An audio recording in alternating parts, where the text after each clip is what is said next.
The Rich Boy. A short story written by F. Scott Fitzgerald and read for you in both Korean and English. Please enjoy. Begin with an individual, and before you know it you find that you have created a type.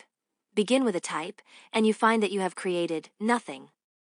개인에서 시작하면 어느새 한 부류를 만들어낸다는 것을 알게 된다.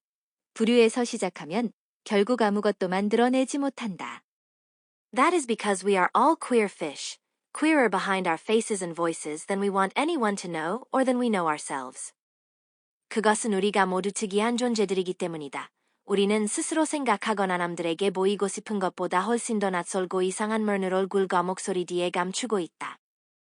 When I hear a man proclaiming himself an average, honest, open fellow, I feel pretty sure that he has some definite and perhaps terrible abnormality which he has agreed to conceal, and his protestation of being average and honest and open is his way of reminding himself of his misprision.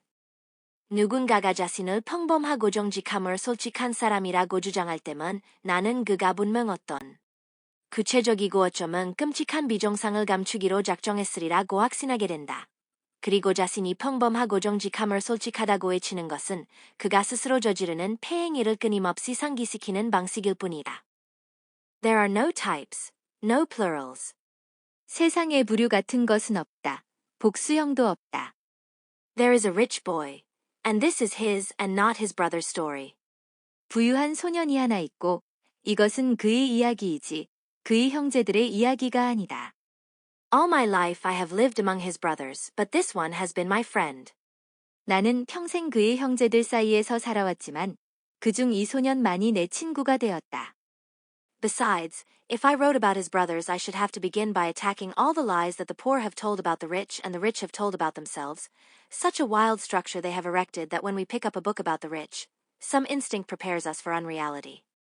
게다가 만약 내가 그의 형제들에 대해 쓴다면 가난한 자들이 부유한 자들에 대해 퍼뜨린 거짓말과 부유한 자들이 스스로에 대해 말해온 거짓말들을 처음부터 파헤쳐야 할 것. 그들이 쌓아 올린 구조는 너무나 기이해서 우리는 부유층을 다룬 책을 펼칠 때면 무언가 비현실적인 것을 예상하게 된다. Even the intelligent and impassioned reporters of life have made the country of the rich as unreal as fairyland. 심지어 현실을 예리하게 포착하는 열정적인 작가들조차도 부유층의 세계를 동화 속 나라만큼이나 비현실적으로 묘사해. Let me tell you about the very rich. 정말 부유한 사람들에 대해 이야기해보자. They are different from you and me. 그들은 당신이나 나와는 다르다. They possess and enjoy early, and it does something to them, makes them soft where we are hard, and cynical where we are trustful, in a way that, unless you were born rich, it is very difficult to understand. 그들은 일찍부터 많은 것을 소유하고 누리는데 그저 그들을 우리와 다르게 만든다. 우리가 굳건해지는 부분에서 그들은 물러지고 우리가 믿음을 갖는 부분에서 그들은 냉소적이 된다. 부유하게 태어나지 않은 이상 이해하기가 매우 어렵다. They think, deep in their hearts, that they are better than we are because we had to discover the compensations and refuges of life for ourselves. 그들은 마음 깊은 곳에서 우리 스스로 인생에서 보상과 피난처를 찾아야 했다는 이유로 자신들이 우리보다 우월하다고 생각한다. Even when they enter deep into our world or sink below us, they still think that they are better than we are. 그들이 우리의 세계에 깊이 들어오거나 심지어 우리보다 낮은 위치로 추락하더라도 여전히 자신들이 우리보다 낫다고 믿는다. They are different. 그들은 다르다. The only way I can describe young Anson Hunter is to approach him as if he were a foreigner and cling stubbornly to my point of view. 어린 앤슨 헌터를 묘사할 수 있는 유일한 방법은 마치 그가 외국인인 것처럼 그에게 접근하고 내 관점을 고집스럽게 유지하는 것이다. If I accept his for a moment, I am lost. I have nothing to show but a preposterous movie. 그의 관점을 잠시라도 받아들이면 나는 길을 잃는다.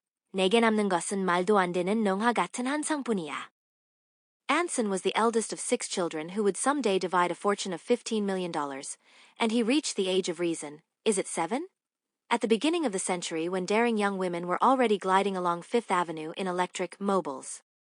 앤슨은 언젠가 1,500만 달러의 재산을 나누어 가지려 섰자늘 중마주였고 세사 무렵 그게 7살인가 이미 대담한 젊은 여성들이 전기 자동차를 타고 피프스 애비뉴를 달리던 세기 초를 맞았다. In those days he and his brother had an English governess who spoke the language very clearly and crisply and well. so that the two boys grew to speak as she did. Their words and sentences were all crisp and clear and not run together as ours are. 그 시절 그와 그의 남동생은 말을 아주 명료하고 또렷하게 하는 영국인 가정교사를 두고 있었다.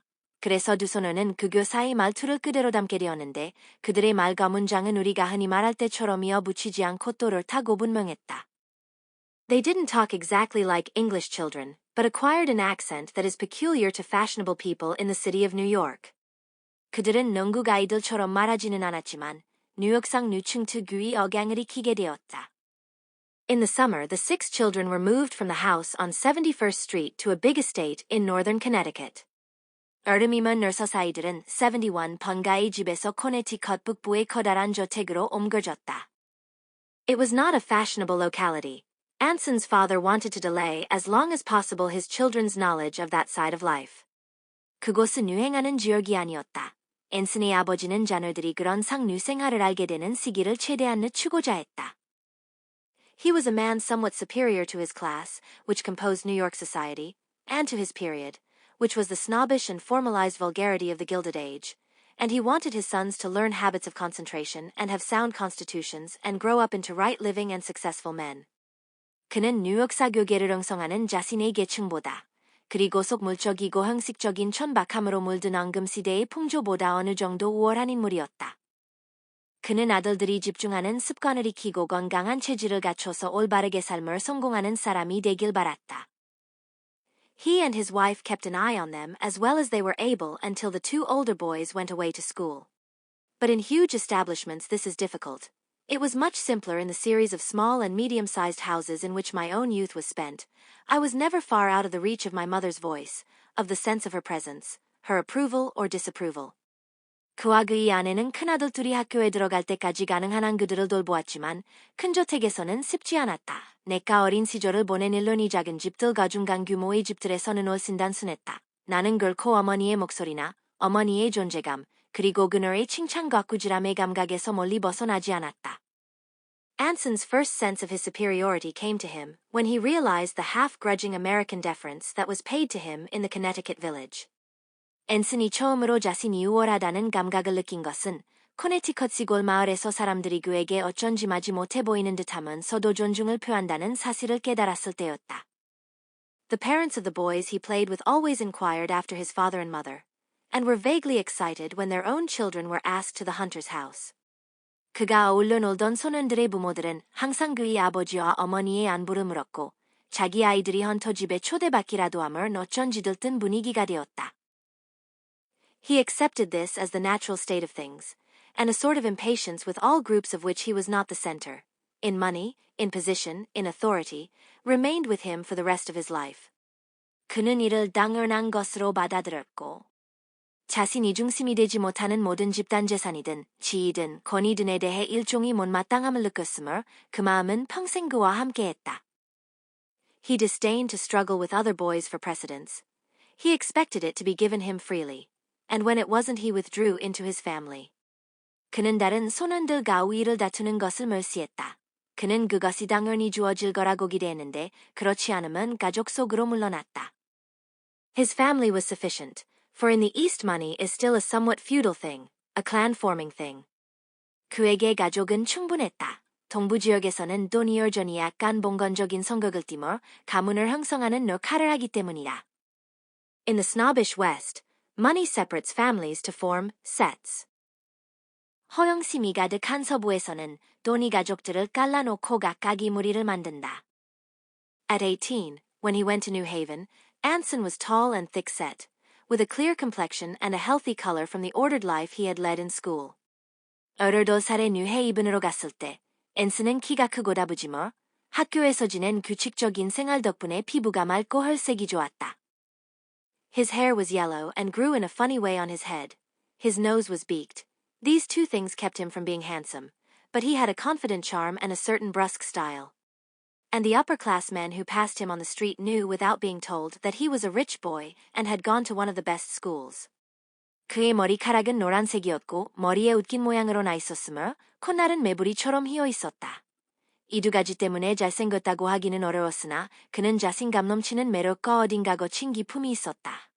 거리에서 그를 스쳐 지나는 상류층 남자들은 그가 부유한 가정 출신으로 최고급 학교를 나왔다는 사실을 굳이 말하지 않아도 알아차렸다. Nevertheless, his very superiority kept him from being a success in college. The independence was mistaken for egotism, and the refusal to accept Yale standards with the proper awe seemed to belittle all those who had. 하지만 그가 가진 우월감 때문에 정작 대학에서는 성공하지 못했다. 그의 독립심은 이기주의로 오인되었고 예일의 기준을 당연히 경외하는 태도를 거부하는 것처럼 보였기에 그 기준을 받아들인 사람들을 무시하는 듯한 인상을 주었다. So, long before he graduated, he began to shift the center of his life to New York. 그래서 그는 졸업도 하기 훨씬 전에 자신의 삶의 중심을 뉴욕으로 옮기기 시작했다. He was at home in New York. There was his own house with the kind of servants you can't get anymore, and his own family, of which, because of his good humor and a certain ability to make things go, he was rapidly becoming the center, and the debutante parties, and the correct manly world of the men's clubs, and the occasional wild spree with the gallant girls whom New Haven only knew from the fifth row. 그는 뉴욕에서 편안했다. 이제는 구하기 어려운 종류의 하인들이 있는 자기 집과 가족이 있었고 특유의 쾌활함과 일처리를 잘하는 능력 덕분에 가족 내에서 빠르게 중심인물이 되고 있었다. 그리고 신 데뷔 무도회나 남성 클럽이 점잖은 세계 뉴헤이븐에서는 오직 극장 5번째 줄에서 나볼 수 있는 당돌한 아가씨들과 함께하는 가끔의 화끈한 밤도 있었다. His aspirations were conventional enough. They included even the irreproachable shadow he would someday marry. But they differed from the aspirations of the majority of young men in that there was no mist over them. None of that quality which is variously known as idealism or illusion. 그의 포부는 지극히 전형적인 것이었다. 거기에는 언젠가 결혼하게 될 흠잡을 데 없는 열성의 그림자도 포함되어 있었다. 하지만 대부분이 젊은이들이 가진 포부와 달리 그의 포부에는 안개 같은 것이 없었다. 흔히 이상주의 나한상이라 불리는 기운이 전혀 없었다. Anson accepted without reservation the world of high finance and high extravagance, of divorce and dissipation, of snobbery and of privilege. 앤슨은 대자본가 극도의 사치, 이혼 가방종, 속물 근성과 특권의 세계를 아무 거리낌 없이 그대로 받아들였다. Most of our lives end as a compromise. It was as a compromise that his life began. 우리 대부분의 인생은 타협으로 마무리되지만 그의 인생은 처음부터 타협으로 시작되었다. He and I first met in the late summer of 1917 when he was just out of Yale, and, like the rest of us, was swept up into the systematized hysteria of the war. 그 아내가 처음 만난 것은 1917년 늦여름, 그가 이 일을 막 졸업했을 때였다. 그리고 우리 모두처럼 그는 전쟁이라는 조직화된 강난에 휩쓸려 있었다. In the blue-green uniform of the naval aviation, he came down to Pensacola, where the hotel orchestras played I'm Sorry, Dear, and we young officers danced with the girls. 해군 항공대의 청록색 제복을 입고 그는 펜사콜라로 왔다. 그곳 호텔 오케스트라들은 I'm Sorry, Dear를 연주했고 젊은 장거리 누리는 아가씨들과 춤을 추었다. Everyone liked him, and though he ran with the drinkers and wasn't an especially good pilot, even the instructors treated him with a certain respect. 모두가 그를 좋아했다. 그는 수군무리에 어울렸고 조종 실력도 그리 뛰어나지 않았지만 교관들조차도 그를 어느 정도 존중했다. He was always having long talks with them in his confident, logical voice, talks which ended by his getting himself, or, more frequently, another officer, out of some impending trouble. 그는 자신감 있고 논리적인 목소리로 교관들과 긴 대화를 자주 나눴는데 그 대화는 대개 그 자신이나 더 자주 다른 장교를 곤란에서 구해내는 결과로 끝나곤 했다. He was convivial, bawdy, robustly avid for pleasure, and we were all surprised when he fell in love with a conservative and rather proper girl. 그는 사교적이고 애설적 농담을 좋아하며 쾌락을 강렬히 추구했는데 우리가 놀란 건 그가 보수적이고 제법 올곧은 소녀와 사랑에 빠졌다는 사실이었다. Her name was Paula Legendre, a dark, serious beauty from somewhere in California. 그녀의 이름은 폴라 르장드르였고 어딘가 캘리포니아 출신이 검고진 중한 미인이었다. Her family kept a winter residence just outside of town, and in spite of her primness she was enormously popular. There is a large class of men whose egotism can't endure humor in a woman. 그녀의 가족은 도시의 가게 겨울 저택을 가지고 있었고 그녀의 고지식함에도 불구하고 엄청난 인기를 누렸다. 여자는 유머가 없어야 한다고 믿는 자의식 강한 남성 부류가 존재하기 때문이다. But Anson wasn't that sort, and I couldn't understand the attraction of her sincerity. That was the thing to say about her, for his keen and somewhat sardonic mind. 하지만 Anson은 그런 부류가 아니었다. 그리고 나는 예리하고 약간 냉소적인 그의 정신세계에 사람들이 배오르내리는 그녀의 진실성이 그토록 매력적으로 다가왔는지 이해하지 못했다. Nevertheless, they fell in love, and on her terms. 그럼에도 그들은 사랑에 빠졌고, 그것은 그녀의 방식이었다. He no longer joined the twilight gathering at the De Soto bar, and whenever they were seen together they were engaged in a long, serious dialogue, which must have gone on several weeks. 그는 더 이상 대 소타바에서 해질 물을 머울리지 않았으며 둘이 함께 보일 때마다 긴 시간 아주 진지한 대화를 나누곤 했다. 그것은 몇 주간 지속되었음에 틀림없다. Long afterward he told me that it was not about anything in particular, but was composed on both sides of immature and even meaningless statements. The emotional content that gradually came to fill it grew up not out of the words but out of its enormous seriousness. 오랜 시간이 지난 후 그가 내게 말하길 그 대화는 사실 특별한 주제가 없었고 양쪽 모두 미숙하고 심지어 무의미한 말들로 이루어졌다고 했다.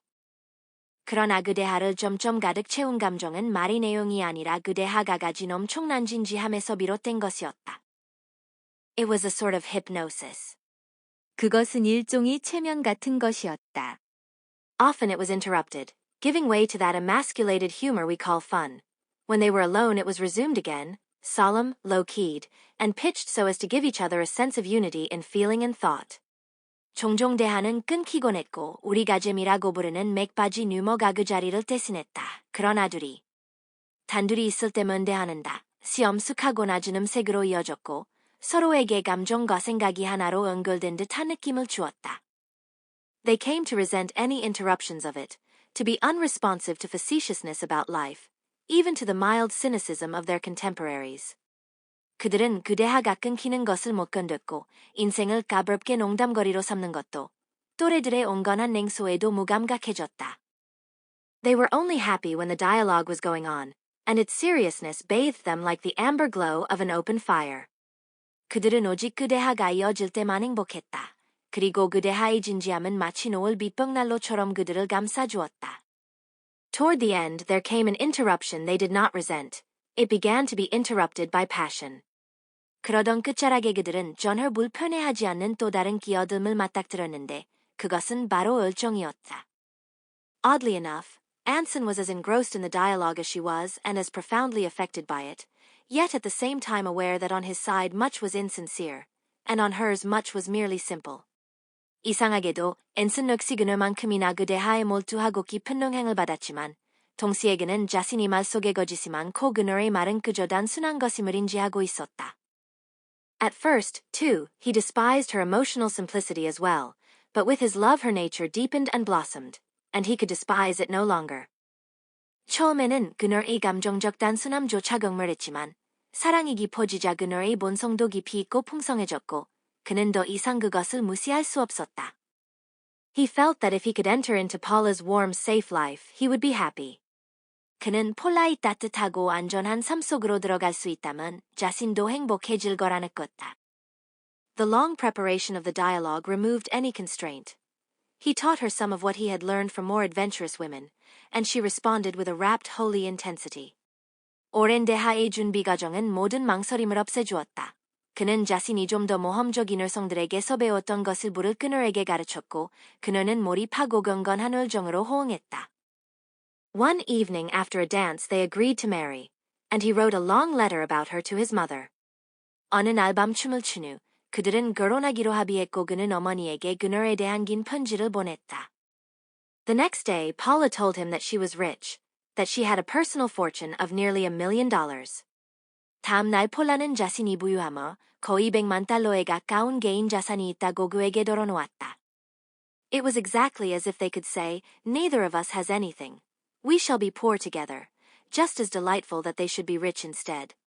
마치 우리 둘 다 아무것도 없어 함께 가난해지자 라고 말할 수 있는 기쁨과 똑같이 둘 다 실제로는 부유하다는 사실도 똑같이 즐겁게 느껴졌다.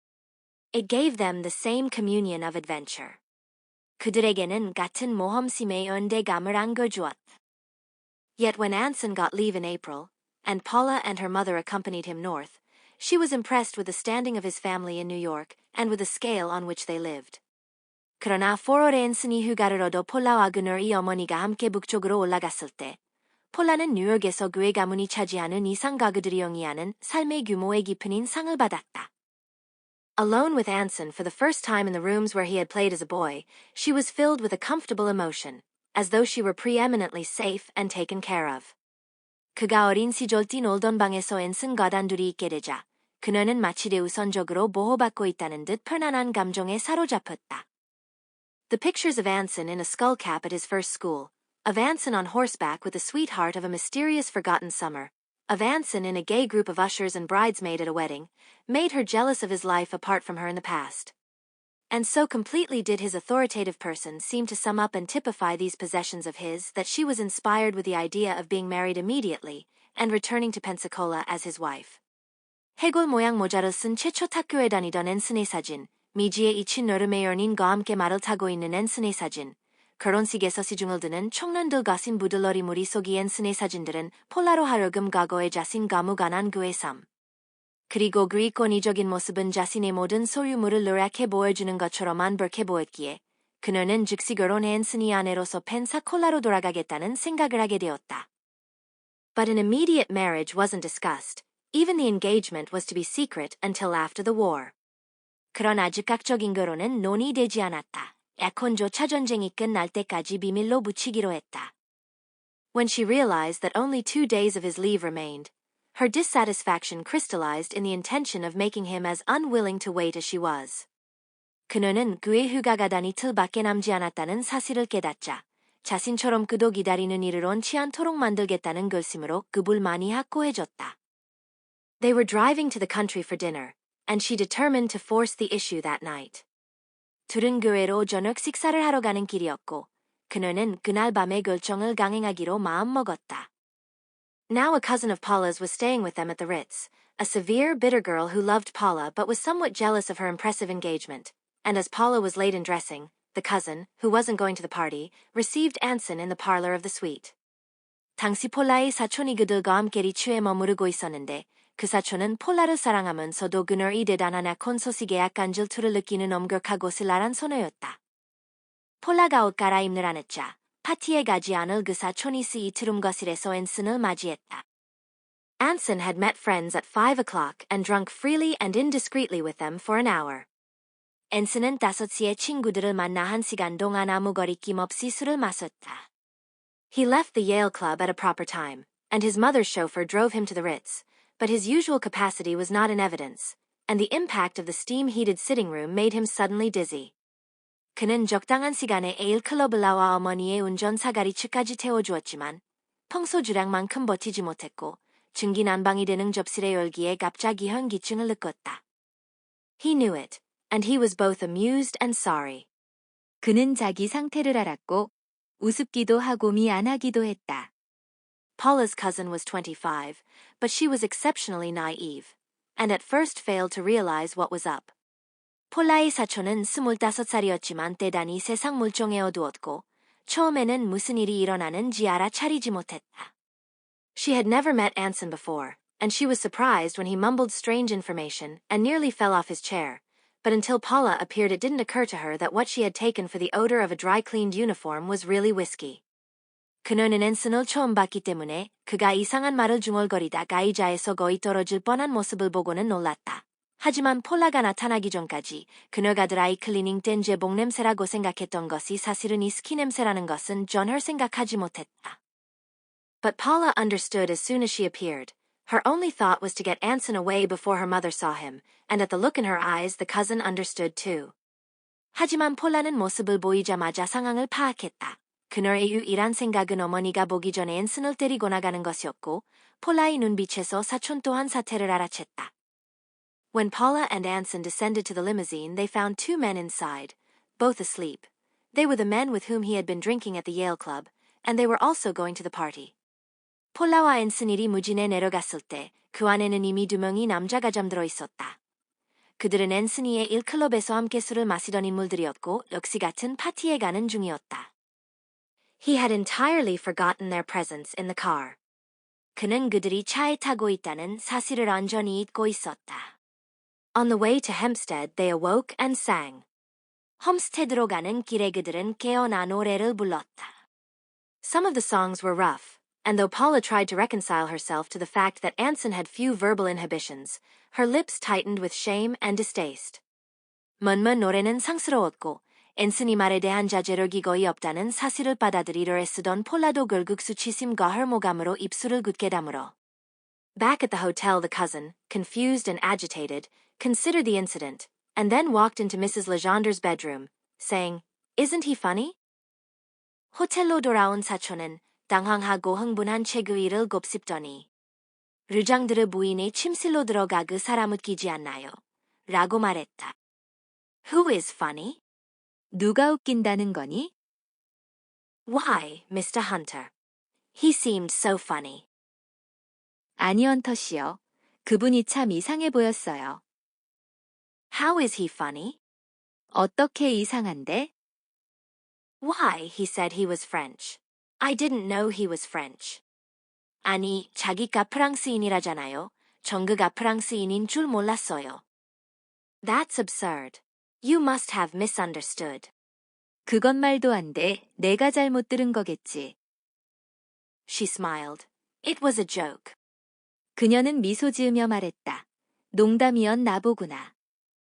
The cousin shook her head stubbornly. No. He said he was brought up in France. He said he couldn't speak any English, and that's why he couldn't talk to me. And he couldn't. 사촌은 고집스럽게 고개를 저었다. 아노, 그는 자기가 프랑스에서 자랐다고 했어요. 그리고 영어를 못한다고, 그래서 자신이 나랑 대화를 못한다고 했죠. 실제로 못했어요. Mrs. Legendre looked away with impatience just as the cousin added thoughtfully. Perhaps it was because he was so drunk, and walked out of the room. 사촌이 아마 너무 뒤에서 그랬나 봐요. 라고 곰곰이 덧붙임을 방을 나가자 르장드르 부인은 짜증스런 표정으로 시선을 돌렸다. This curious report was true. 이 이상한 보고는 사실이었다. Anson, finding his voice thick and uncontrollable, had taken the unusual refuge of announcing that he spoke no English. 목소리가 떨리고 통제가 안 되자 앤슨은 영어를 못한다는 황당한 방법으로 상황을 모면하려 했던 것이다. Years afterward, he used to tell that part of the story, and he invariably communicated the uproarious laughter which the memory aroused in him. 수년 뒤에도 그는 늘 그 부분을 이야기하며 당시를 떠올리며 언제나 배를 잡고 웃곤 했다. 5 times in the next hour, Mrs. Legendre tried to get Hempstead on the phone. 그 후 한 시간 동안 르장드르 부인은 5차례나 햄스테드와 전화 연결을 시도했다. When she succeeded, there was a 10-minute delay before she heard Paula's voice on the wire. 겨우 연결이 되었을 때 폴라의 목소리를 듣기까지 1분이나 기다려야 했다. Cousin Joe told me Anson was intoxicated. 조사촌이 그러는데 앤슨이 뒤했다고 하더구나. Oh no. 아니에요. Oh yes. Cousin Joe says he was intoxicated. He told her he was French, and fell off his chair and behaved as if he was very intoxicated. I don't want you to come home with him. 맞아, 조사촌이 그가 취했다고 했어. 자기가 프랑스인이라고 하고 의자에서 떨어질 뻔하고 안전이 뒤한 사람처럼 굴었다고 해. 난 내가 그와 함께 돌아오는 걸 원치 않아. Mother, he's all right. Please don't worry about. 엄마, 그는 괜찮아요.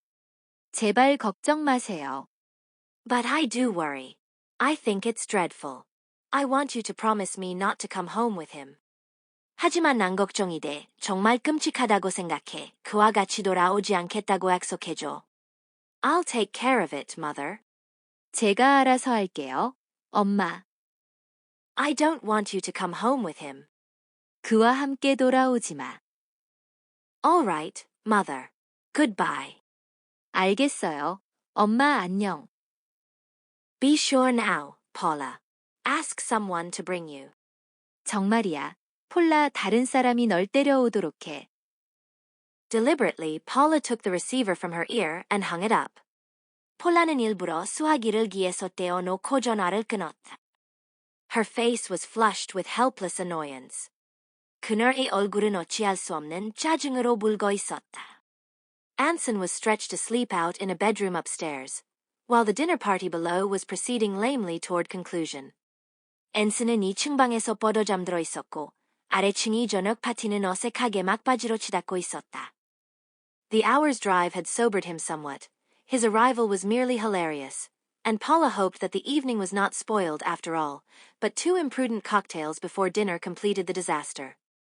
1시간 동안 차를 타고 오면서 어느 정도 술이 깼기에 도착 당시에는 그저 우스꽝스러워 보일 뿐이었다. 폴라는 저녁이 망하진 않았기를 바랐지만 식사 전이 경솔한 칵테일 2잔이 결국 사태를 최악으로 만들었다. He talked boisterously and somewhat offensively to the party at large for 15 minutes, and then slid silently under the table, like a man in an old print, but, unlike an old print, it was rather horrible without being at all quaint. 그는 15분 동안 온 식구들에게 시끄럽고 다소 무례하게 떠들더니 이내 아무 말 없이 테이블 아래로 미끄러져 내려갔다. 고갯 사파 속 인물 같았지만 옙사파 같은 소박함은 전혀 없고 끔찍하기만 했다. None of the young girls present remarked upon the incident. It seemed to merit only silence. 그 자리에 있던 어린 소녀들 중 누구도 그 사건을 입에 올리지 않았다. 그건 오직 침묵으로 대할 일처럼 보였다. His uncle and 2 other men carried him upstairs, and it was just after this that Paula was called to the phone. 그의 삼촌과 다른 2 남자가 그를 2층으로 옮겨갔고 그 직후 폴라가 전화로 물러나갔다. An hour later Anson awoke in a fog of nervous agony, through which he perceived after a moment the figure of his uncle Robert standing by the door. 1시간 후 앤슨은 심경이 곤두선 고통 속에서 깨어났고 잠시 후 문가에 서 있는 삼촌 로버트의 모습을 희미하게 알아보았다. I said, are you better? 내가 말했지. 좀 괜찮아졌냐고? What? 네. Do you feel better, old man? 좀 나아졌니? 이봐? Terrible, said Anson. 끔찍해요. 앤슨이 말했다. I'm going to try you on another bromo seltzer. If you can hold it down, it'll do you good to sleep. 브로모 셀초 하나 더 먹어보자. 잘 참아낼 수 있으면 잠도 잘 잘 거야. With an effort, Anson slid his legs from the bed and stood up. 애를 써서 앤슨은 침대에서 다리를 내리고 일어났다. I'm all right, he said dully. 전 괜찮아요. 그가 기운 없이 말했다. Take it easy. 천천히 해. I thin, if you gave me a glass, brandy I could go downstairs. 글라스 브랜디 한 잔만 주시면 제가 아래층에 내려갈 수 있을 것 같아요. Oh no. 오, 안 돼. Yes, that's the only thin. I'm all right now. I suppose I'm in Dutch Dow there. No, 그게 유일한 방법이에요. 이제 좀 괜찮아요. 아마도 난 저 아래서 완전히 욕먹을 처지겠죠. They know you're a little under the weather, said his uncle deprecatingly. But don't worry about it. Skylar didn't even get here. He passed away in the locker room over at the links. 내가 좀 취한 걸 다들 알지만 너무 걱정 마. 삼촌이 조금 민망해함을 말했다. 스카일러는 아예 여기까지 오지도 못했어. 골프장 라커룸에서 그냥 뻗어버렸다니까. Indifferent to any opinion, except Paula's, Anson was nevertheless determined to save the debris of the evening, but when after a cold bath he made his appearance most of the party had already left. 폴라이의 거니어에는 아무것도 신경 쓰지 않았지만 앤슨은 그래도 어떻게든 망가진 저녁 자리를 수습하려고 했고 차가운 물로 목욕을 한 뒤 나왔을 때는 이미 대부분의 손님들이 떠난 뒤였다. Paula got up immediately to go home. 폴라는 즉시 자리에서 일어나 집으로 돌아가려고 했다. In the limousine, the old serious dialogue began. 리무진 안에서 예전이 진지한 대화가 다시 시작되었다. She had known that he drank, she admitted, but she had never expected anything like this. It seemed to her that perhaps they were not suited to each other, after all. 그녀는 그가 술을 마신다는 것은 알고 있었지만 이렇게까지 심할 줄은 몰랐다고 인정했다. 결국들은 서로에게 맞지 않는 것 같다는 생각이 들었다. Their ideas about life were too different, and so forth. 그들의 인생관이 너무 달랐고 기타 등등의 문제들이 있었다. When she finished speaking, Anson spoke in turn, very soberly. 그녀가 말을 마치자 앤슨도 차분하게 자기 입장을 밝혔다. Then Paula said she'd have to think it over. She wouldn't decide tonight. She was not angry, but she was terribly sorry. 그리고 폴라는 좀 더 생각해봐야겠다고 말했다. 오늘 밤에 결정을 내릴 수는 없고 화가 난 건 아니지만 좀 만류감이라고 했다. Nor would she let him come into the hotel with her. But just before she got out of the car, she leaned and kissed him unhappily on the cheek. 또한 그가 자신과 함께 호텔로 들어오는 것도 허락하지 않았지만 차에서 내리기 직전 그녀는 마지못해 그의 뺨에 키스했다. The next afternoon Anson had a long talk with Mrs. Legendre, while Paula sat listening in silence. 다음 날 오후 앤슨은 르장드르 부인 거긴 대화를 나누었고 폴라는 옆에서 조용히 듣고 있었다.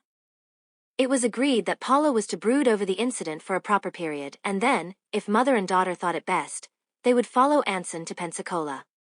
폴라는 당분간 이 사건을 곰곰이 생각해보기로 했고 그 후 어머니와 본인이 괜찮다고 판단함을 앤슨을 따라 펜사콜라로 가기로 했다. On his part, he apologized with sincerity and dignity. That was all.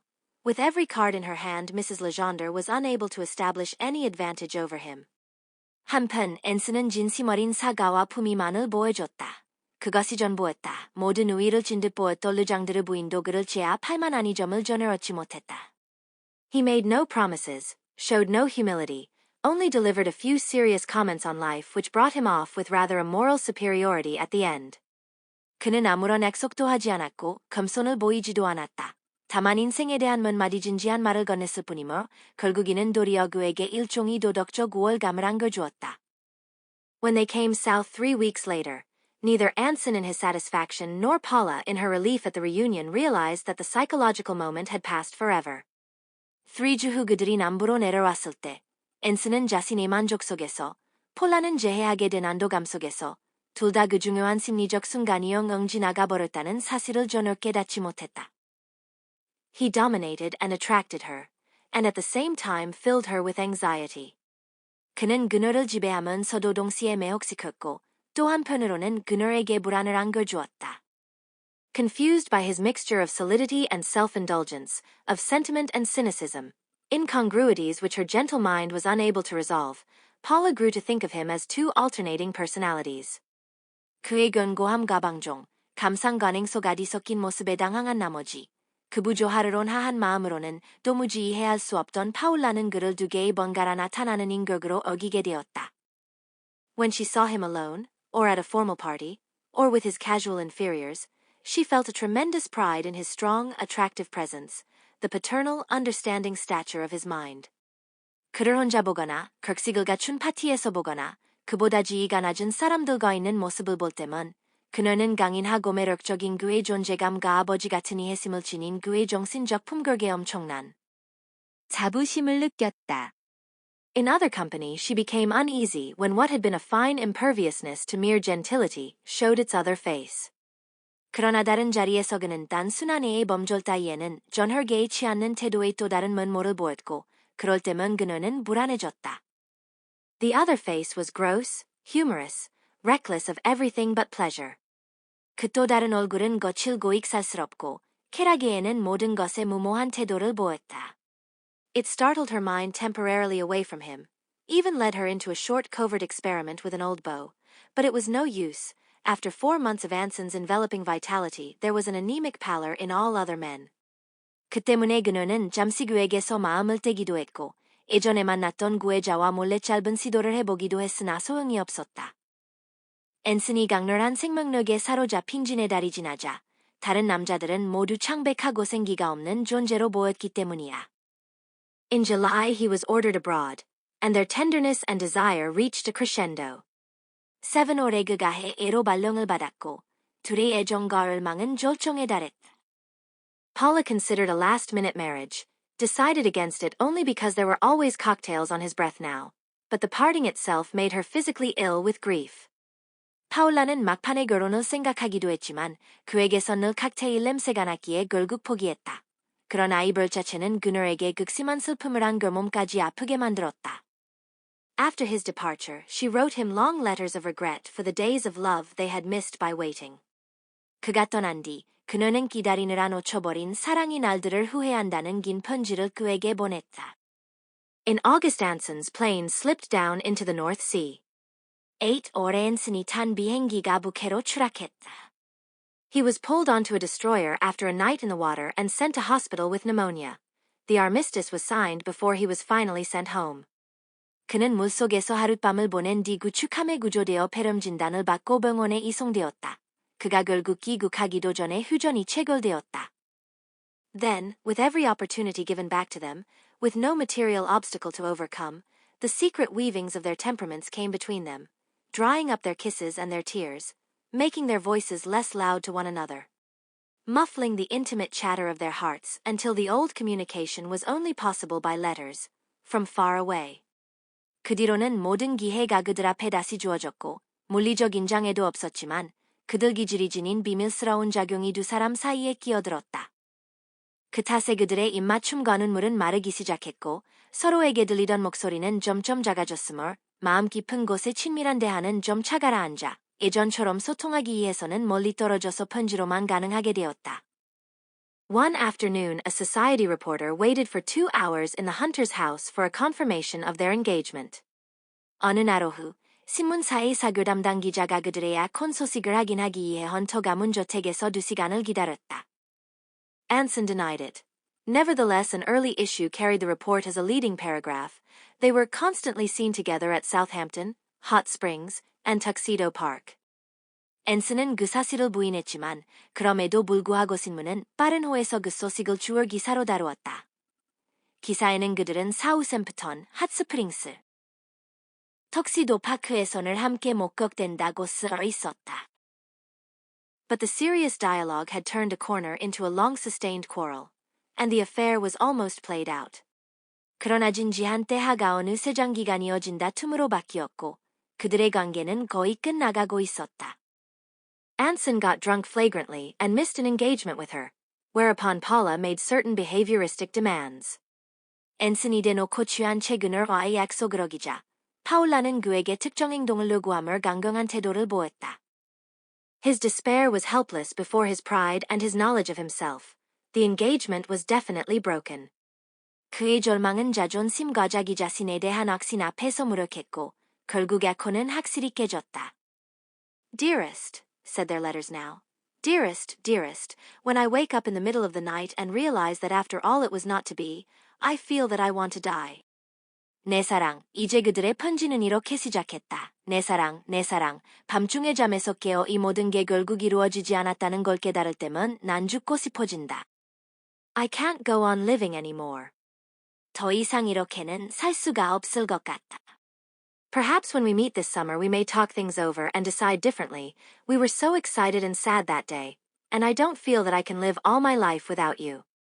아마 올여름에 만나면 다시 이야기해보고 다른 결정을 내릴 수 있을 거야. 그날 우리는 너무 흥분하고 슬퍼서 제대로 판단하지 못했어. 너 없이 내 평생을 사는 건 상상할 수 없어. You speak of other people. 넌 다른 사람들 이야기를 하잖아. Don't you know there are no other people for me, but only you. 내겐 다른 사람이 없다는 걸 정말 모르겠어. 오직 너뿐이란 말이야. But as Paula drifted here and there around the East, she would sometimes mention her gaieties to make him wonder. 하지만 파울라는 동부 곳곳을 돌아다니면서 때로는 그녀가 즐겁게 지낸 이야기를 슬쩍 흘려 그를 신경 쓰이게 만들곤 했다. Anson was too acute to wonder. 앤슨은 너무나 예리해서 그런 동요를 느끼지 않았다. When he saw a man's name in her letters, he felt more sure of her and a little disdainful. He was always superior to such things. 편지 속의 남자의 이름이 언급되어도 오히려 그는 그녀에 대한 확신이 더해졌고 약간의 경멸감을 느꼈다. 그는 언제나 그런 것들에 초연했다. But he still hoped that they would someday marry. 그러나 그는 언젠가 둘이 결혼하게 되리라 여전히 바랐다. Meanwhile, he plunged vigorously into all the movement and glitter of postbellum New York, entering a brokerage house, joining half a dozen clubs, dancing late, and moving in 3 worlds, his own world, the world of young Yale graduates, and that section of the half-world which rests one end on Broadway. 그동안 그는 전후 뉴욕이 모든 얼기와 화려함 속으로 거침없이 뛰어들었다. 브로커 회사에 입사하고 클럽을 곳곳에 가입했으며 늦게까지 춤을 추고 세계의 세계를 넘나들었다. 즉 자신의 세계, 예일 출신이 젊은 졸업생들로 구성된 세계, 그리고 브로드의 일을 기반으로 하는 반 세계의 일부였다. But there was always a thorough and infractable 8 hours devoted to his work in Wall Street. where the combination of his influential family connection, his sharp intelligence, and his abundance of sheer physical energy brought him almost immediately forward. 그러나 월스트리트에서 일하는 8시간만큼은 철두철미하고 절대 흔들리지 않았다. 막강한 가문 배경과 날카로운 지성, 그리고 풍부한 체력이 어우러진 덕분에 그는 곧바로 두각을 드러냈다. He had one of those invaluable minds with partitions in it. Sometimes he appeared at his office refreshed by less than an hour's sleep, but such occurrences were rare. 그는 구획이잘라닌 매우 소중한 유형의 정신을 가지고 있었다. 때로는 안시간도 채 못 자고 출근해도 상쾌해 보였지만 그런 일은 드물었다. So early as 1920, his income in salary and commissions exceeded $12,000. 1920년이란 시기에 미국의 월급과 수수료 수입은 $12,000를 넘었었다. As the Yale tradition slipped into the past, he became more and more of a popular figure among his classmates in New York, more popular than he had ever been in college. 예일 시절의 전통이 좀 차가고가 되어가자 그는 뉴욕에 있는 동창들 사이에서 점점 더 유명인이 되었다. 대학 때보다 훨씬 더 인기 있었다. He lived in a great house, and had the means of introducing young men into other great houses. 그는 커다란 저택에 살았고 다른 유력 가문의 젊은 친구들을 소개시켜줄 수 있는 인맥과 수단을 갖추고 있었다. Moreover, his life already seemed secure, while theirs, for the most part, had arrived again at precarious beginnings. 게다가 그의 삶은 이미 안정적인 것으로 보였지만 대부분 동창들의 삶은 다 시금불확실한 출발점에 놓여 있었다. They commenced to turn to him for amusement and escape, and Anson responded readily, taking pleasure in helping people and arranging their affairs. 그들은 즐거움과 탈출구를 찾기 위해 앤슨을 찾기 시작했고, 앤슨은 기꺼이에 호응함을 사람들을 도와주고 그들의 일정을 짜주는 데서 즐거움을 느꼈다. There were no men in Paula's letters now, but a note of tenderness ran through them that had not been there before. 이제 파울라의 편지에는 다른 남자 이야기가 전혀 없었으나 예전과 달리 다정한 기색이 배어 있었다. From several sources he heard that she had a heavy beau, Lowell Thayer, a Bostonian of wealth and position, and though he was sure she still loved him, it made him uneasy to think that he might lose her after all. 여러 경로를 통해 그녀가 중요한 구혼자로 보스턴 출신의 부유하고 지위 있는 로엘 테이어를 두고 있다는 말을 전해 들었다. 그는 그녀가 여전히 자신을 사랑한다고 확신했지만 혹시라도 결국 그녀를 잃을지 모른다는 생각에 불안해졌다. Save for one unsatisfactory day, she had not been in New York for almost 5 months, and as the rumors multiplied, he became increasingly anxious to see her. 별로 좋지 않았던 하루를 제외하면 그녀는 거의 5달 동안 뉴욕에 오지 않았다. 소문이 점점 커질수록 그는 그녀를 보고 싶은 마음이 더욱 커졌다. In February, he took his vacation and went down to Florida. 2월에 그는 휴가를 내고 플로리다로 내려갔다. Palm Beach sprawled plump and opulent between the sparkling sapphire of Lake Worth, flawed here and there by houseboats at anchor, and the great turquoise bar of the Atlantic Ocean. 팜비치는 반짝이는 사파이어 비치 레이크 호수와 곳곳에 정박된 하우스보트 때문에 군데군데 흔들리는 호수, 그리고 거대한 터키옥빛대 서양 사이에 풍요롭게 자리 잡고 있었다. The huge bulks of the breakers and the Royal Poinciana rose as twin ponchas from the bright level of the sand, and around them clustered the dancing glade, Bradley's House of Chance, and a dozen modistes and milliners with goods at triple prices from New York. 브레이커스와 로열 포인시아나는 빨간 모래사장 위에 2개의 거대한 둥근 덩어리처럼 솟아있었고 그 주변에는 댄싱 글레이드, 브래들리의 하우스 오브 찬스, 그리고 뉴욕에서 3배 가격으로 들어온 상품을 파는 여러 이상실과 모자 가게들이 모여 있었다. Upon the trellised veranda of the breakers 200 women stepped right, stepped left, wheeled, and slid in that then celebrated calisthenic known as the double shuffle, while in half-time to the music 2,000 bracelets clicked up and down on 200 arms. 브레이커스의 격자장식 베란다 위에서 200여 명의 어린들이 유명했던 더블 서플이라는 체조. 동작에 맞춰 오른발, 왼발을 번갈아 내딛고 몸을 돌리고 미끄러짐을 춤을 추었다. 음악의 반박자마다 그들의 팔에 낀 2,000개의 팔찌가 이 아래로 짤랑거리며 울렸다.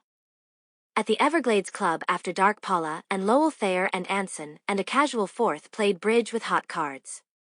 밤이 내린 에버글레이즈 클럽에서 파울라와 로엘 테이어, 앤슨, 그리고 우연히 합류한 4번째 인물이 함께 얼팀 브리지 카드를 쳤다.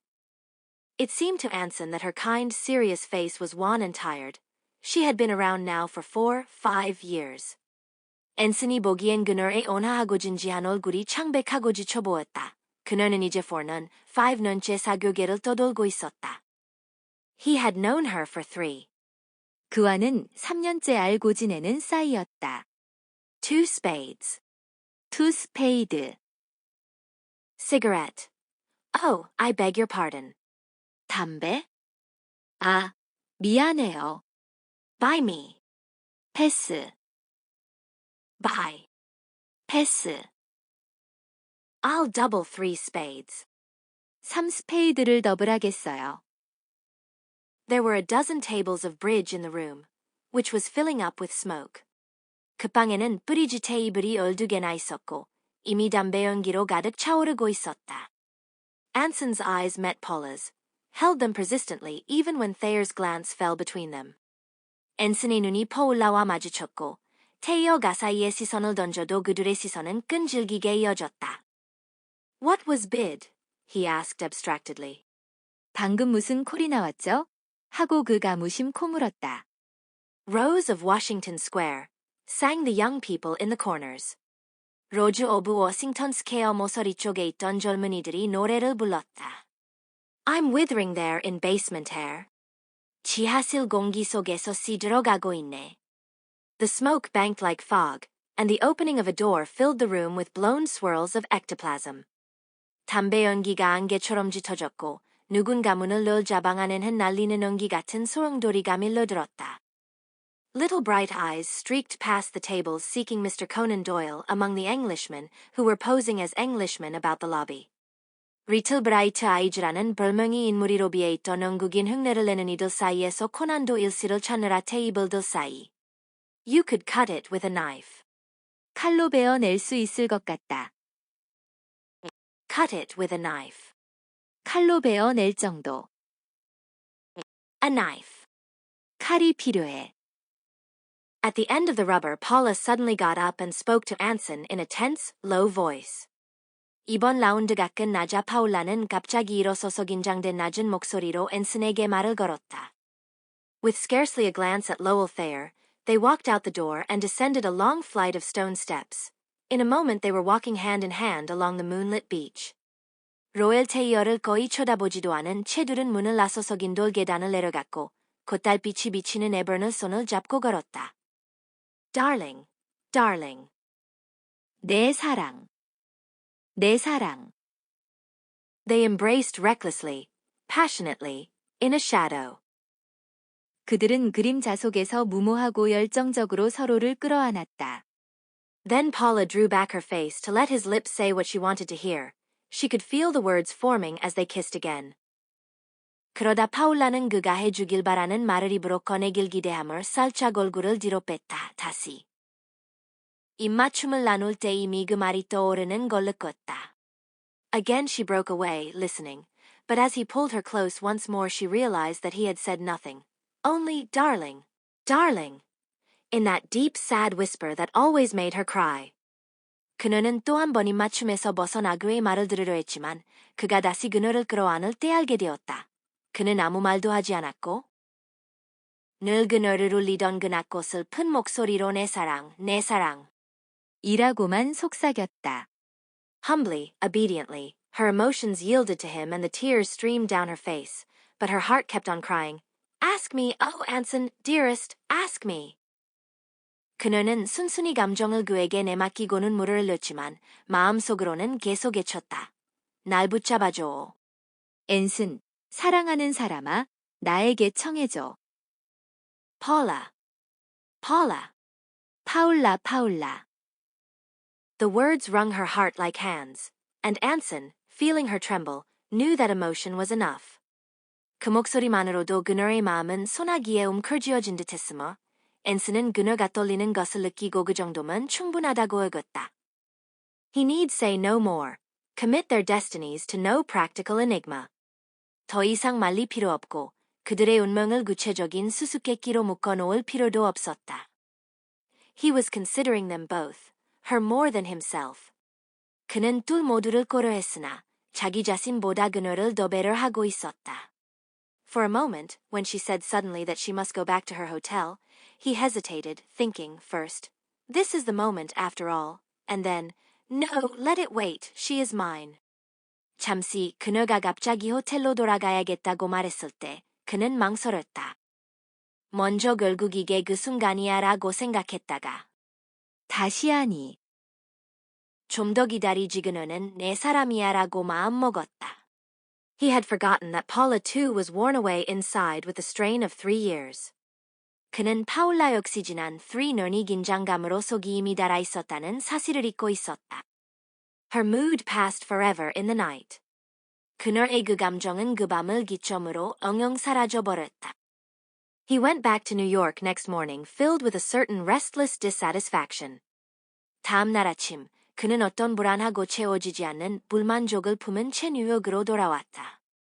Late in April, without warning, he received a telegram from Bar Harbor in which Paula told him that she was engaged to Lowell Thayer, and that they would be married immediately in Boston.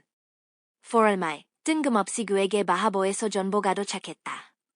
파울라는 로엘 테이어와 약혼했으며 보스턴에서 곧 결혼식을 올리겠다고 알렸다. What he never really believed could happen had happened at last. 그가 결코 일어나리라 믿지 않았던 일이 마침내 일어나고만 거디었다. Anson filled himself with whiskey that morning, and going to the office, carried on his work without a break, rather with a fear of what would happen if he stopped. 그날 아침, 앤슨은 위스키로 몸을 채우고 사무실에 가서는 쉬지 않고 일을 계속했다. 오히려 일을 멈추면 무슨 일이 생길까 두려웠던 것이다. In the evening he went out as usual, saying nothing of what had occurred. He was cordial, humorous, unabstracted. 저녁이 되자 그는 평소처럼 밖에 나갔고 일어난 일에 대해 일절 언급하지 않았다. 여전히 다정하고 유머러스하며 집중력이 흐트러지지 않았다. But one thing he could not help. For 3 days, in any place, in any company, he would suddenly bend his head into his hands and cry like a child. 하지만 딱 한 가지는 어쩔 수 없었다. 사흘 동안 어디에 있든 누구와 함께 있든 그는 가끔씩 두 손에 고개를 파묻고 아이처럼 울음을 터뜨리곤 했다. In 1922, when Anson went abroad with the junior partner to investigate some London loans, the journey intimated that he was to be taken into the firm. 1922년 앤슨이 런던 대출건을 조사하기 위해 주니어 파트너와 함께 해외로 나갔을 때 이 출장은 그가 곧 회사의 정식 파트너로 영입될 것을 암시했다. He was 27 now, a little heavy without being definitely stout, and with a manner older than his years. 그는 27살이 되었고 확실히 비만은 아니지만 소육중한 체격에 나이보다 성숙한 태도를 지니고 있었다. Old people and young people liked him and trusted him, and mothers felt safe when their daughters were in his charge, for he had a way, when he came into a room, of putting himself on a footing with the oldest and most conservative people there. 노인도 젊은이도 그를 좋아하고 신뢰했으며 딸들을 맡기는 어머니들도 안심했다. 그가 방에 들어서면 가장 나이가 많고 보수적인 사람들과 금세 같은 편이 되는 요령을 갖추고 있었기 때문이다. You and I, he seemed to say, we're solid. 우리 둘은 그는 마치 이렇게 말하는 듯했다. 우린 든든한 사람들이야. We understand. 우린 서로 잘 알잖아.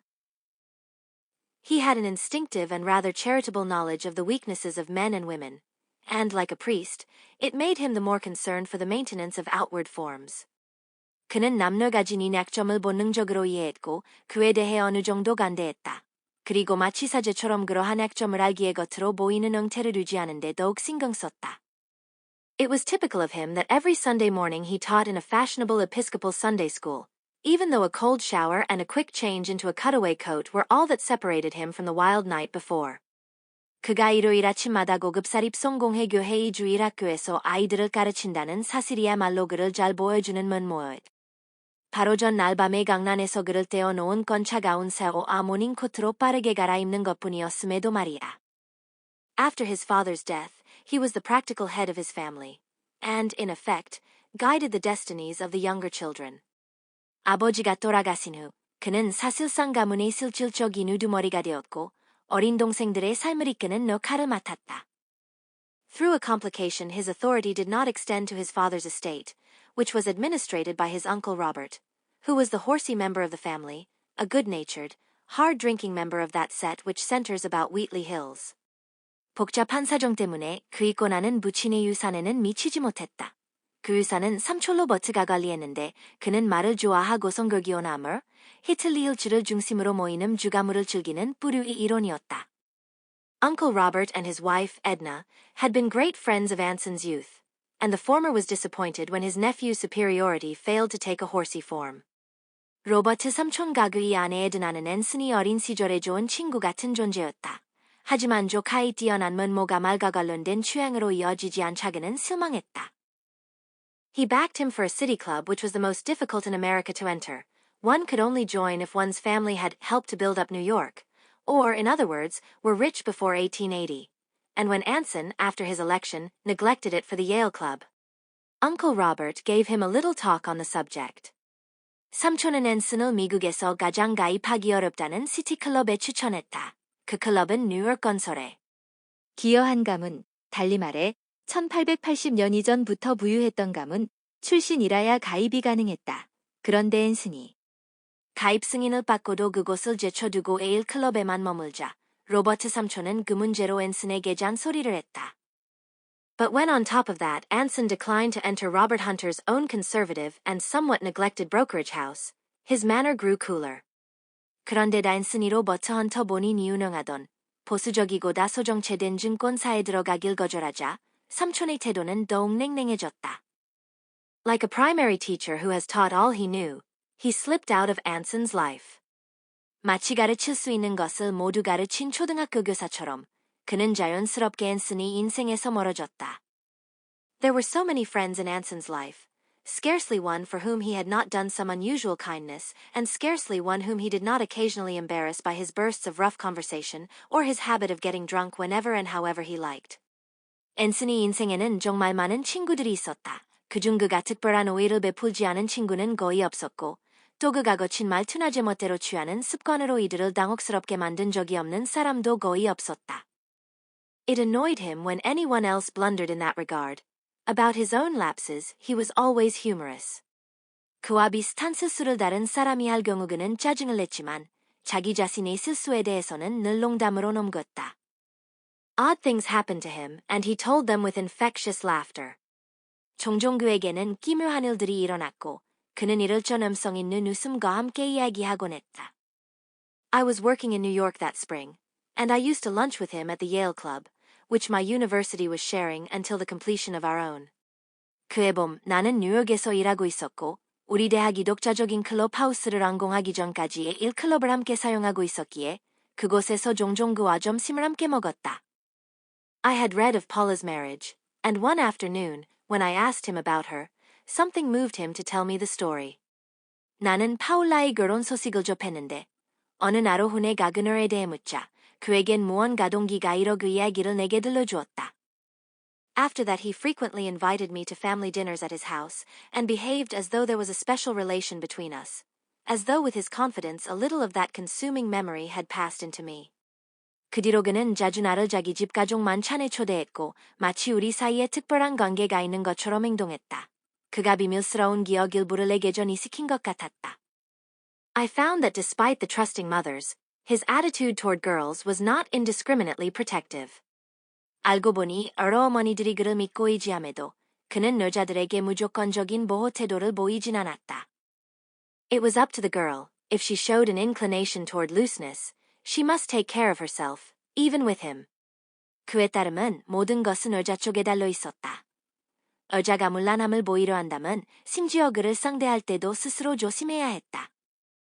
Life, he would explain sometimes, has made a cynic of me.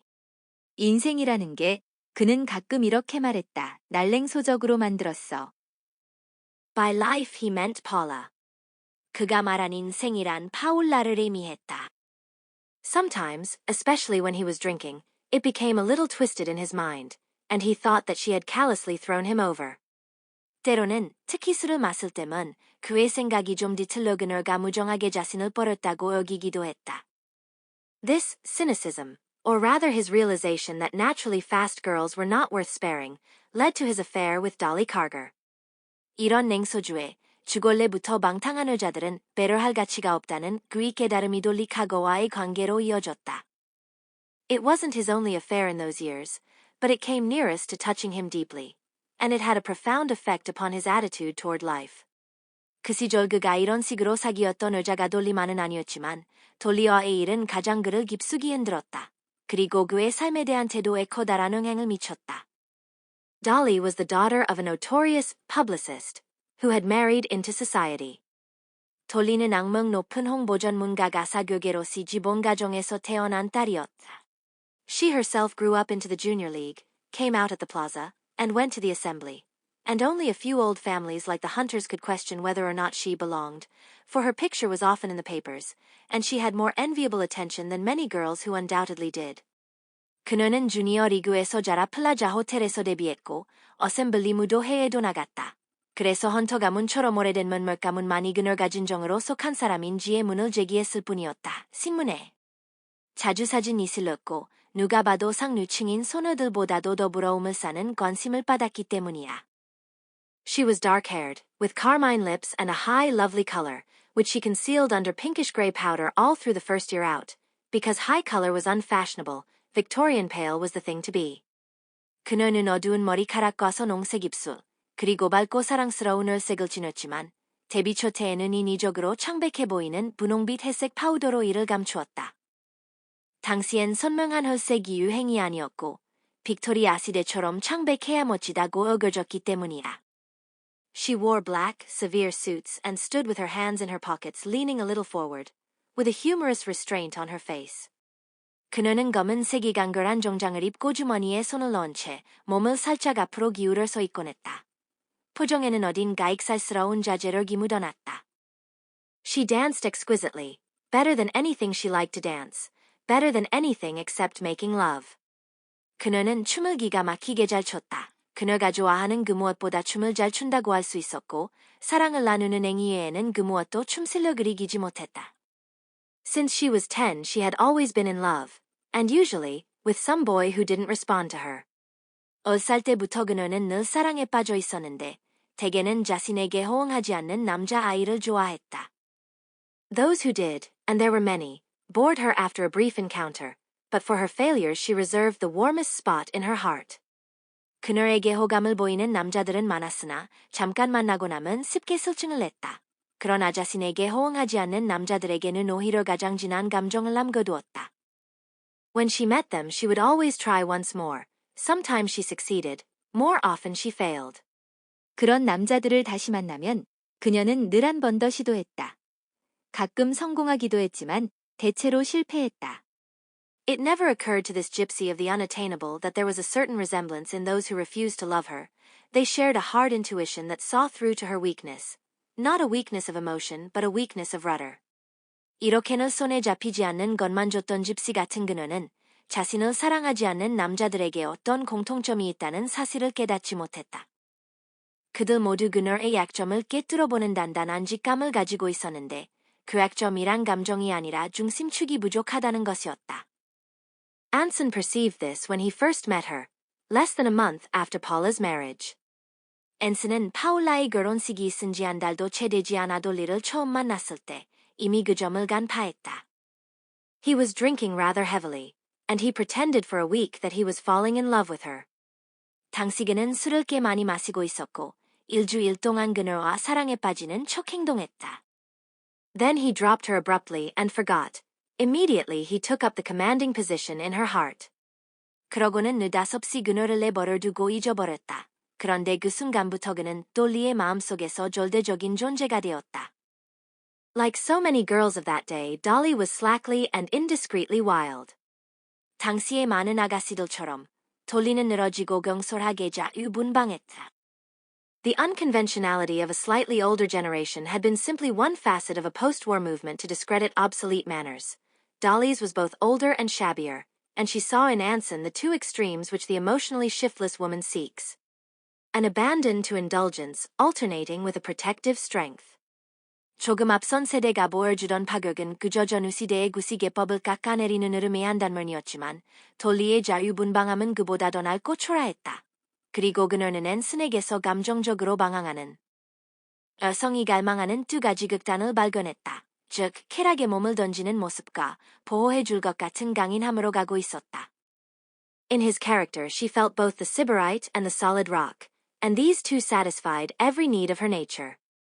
그의 성격에는 행락을 추구하는 쾌락주의자이자 동시에 바위처럼 단단한 면모가 공존했고 이 두 가지가 그녀의 모든 본능적 욕구를 충족시켰다.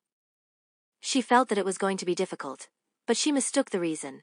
She thought that Anson and his family expected a more spectacular marriage, but she guessed immediately that her advantage lay in his tendency to drink. 그녀는 이 관계가 쉽지 않을 거라고 느꼈지만 이유를 잘못 짚었다. 앤슨과 그의 가문은 또 화려한 결혼을 기대한다고 생각했지만 곧 그의 주벌기야말로 자신에게 유리하다는 사실을 깨달았다. They met at the large debutante dances, but as her infatuation increased, they managed to be more and more together. 둘은 큰 규모의 데뷔 무도회에서 만나곤 했고 그녀의 열정이 커질수록 점차 함께 있는 시간이 많아졌다. Like most mothers, Mrs. Carger believed that Anson was exceptionally reliable, so she allowed Dolly to go with him to distant country clubs and suburban houses without inquiring closely into their activities or questioning her explanations when they came in late. 대부분 어머니들이 그러하듯 카거 부인도 앤슨이 매우 신뢰할 만한 인물이라고 믿었다. 그래서 돌리가 멀리 떨어진 그의 클럽이나의 가게 집에 그와 함께 가도 깊이 캐묻지 않았고 밤늦게 들어와도 그녀의 말에 문을 제기하지 않았다. At first these explanations might have been accurate, but Dolly's worldly ideas of capturing Anson were soon engulfed in the rising sweep of her emotion. 처음에는 그녀가 하는 말이 사실이었을 수도 있지만 앤슨을 잡아들었던 돌리의 계산된 생각은 고치솟는 감정이 소용돌이에 휩쓸려 버렸다. Kisses in the back of taxis and motor cars were no longer enough. They did a curious thing. 택시나 자동차 뒷좌석에서 이 키스만으로는 더 이상 만족되지 않았다. 그래서 그들은 묘한 짓을 벌였다. They dropped out of their world for a while and made another world just beneath it where Anson's tippling and Dolly's irregular hours would be less noticed and commented on. 그들은 잠시 기존 세계에서 빠져나와 앤슨의 술버릇과 돌리의 불규칙한 생활을 덜 주목받을 수 있는 그 바로 아래층 세계를 하나 만들어버렸다. It was composed, this world, of varying elements. Several of Anson's Yale friends and their wives, 2 or 3 young brokers and bond salesmen, and a handful of unattached men, fresh from college, with money and a propensity to dissipation. 그 세계는 다양한 구성원들로 이루어졌다. 앤서니의 일동창문 몇 부부, 젊은 브로커나 채권 판매원 2-3명, 그리고 대학 졸업 직후로는 많지만 방탕을 즐기는 싱글 남성들 몇 명이었다. What this world lacked in spaciousness and scale it made up for by allowing them a liberty that it scarcely permitted itself. 이 작은 세계는 규모와 넓이는 부족했지만 밖에서는 절대 허용되지 않을 자유를 이들에게 제공했다. Moreover, it centered around them and permitted Dolly the pleasure of a faint condescension, a pleasure which Anson, whose whole life was a condescension from the certitudes of his childhood, was unable to share. 게다가 이 세계는 뚫을 중심으로 굴러갔고 돌리는 살짝 내려다보는 듯한 우월감을 누릴 수 있었다. 그러나 어릴 적부터 확고한 배경 안에서 모든 게 당연했던 앤슨에게는 그 기쁨이 공유되지 않았다. He was not in love with her, and in the long feverish winter of their affair, he frequently told her so. 그는 그녀를 사랑하지 않았고 그들의 열정이 가열된 그 겨울 동안에도 자주 그렇게 말했다. In the spring he was weary. He wanted to renew his life at some other source. Moreover, he saw that either he must break with her now or accept the responsibility of a definite seduction. 봄이 되자 그는 지쳤다. 그는 삶을 다른 곳에서 다시 채우고 싶어 했다. 더 나아가 이제 그녀와 헤어지거나 아니면 낚시리 유혹한 것에 대한 책임을 져야 한다는 걸 깨달았다. Her family's encouraging attitude precipitated his decision. One evening when Mr. Carger knocked discreetly at the library door to announce that he had left a bottle of old brandy in the dining room, Anson felt that life was hemming him in.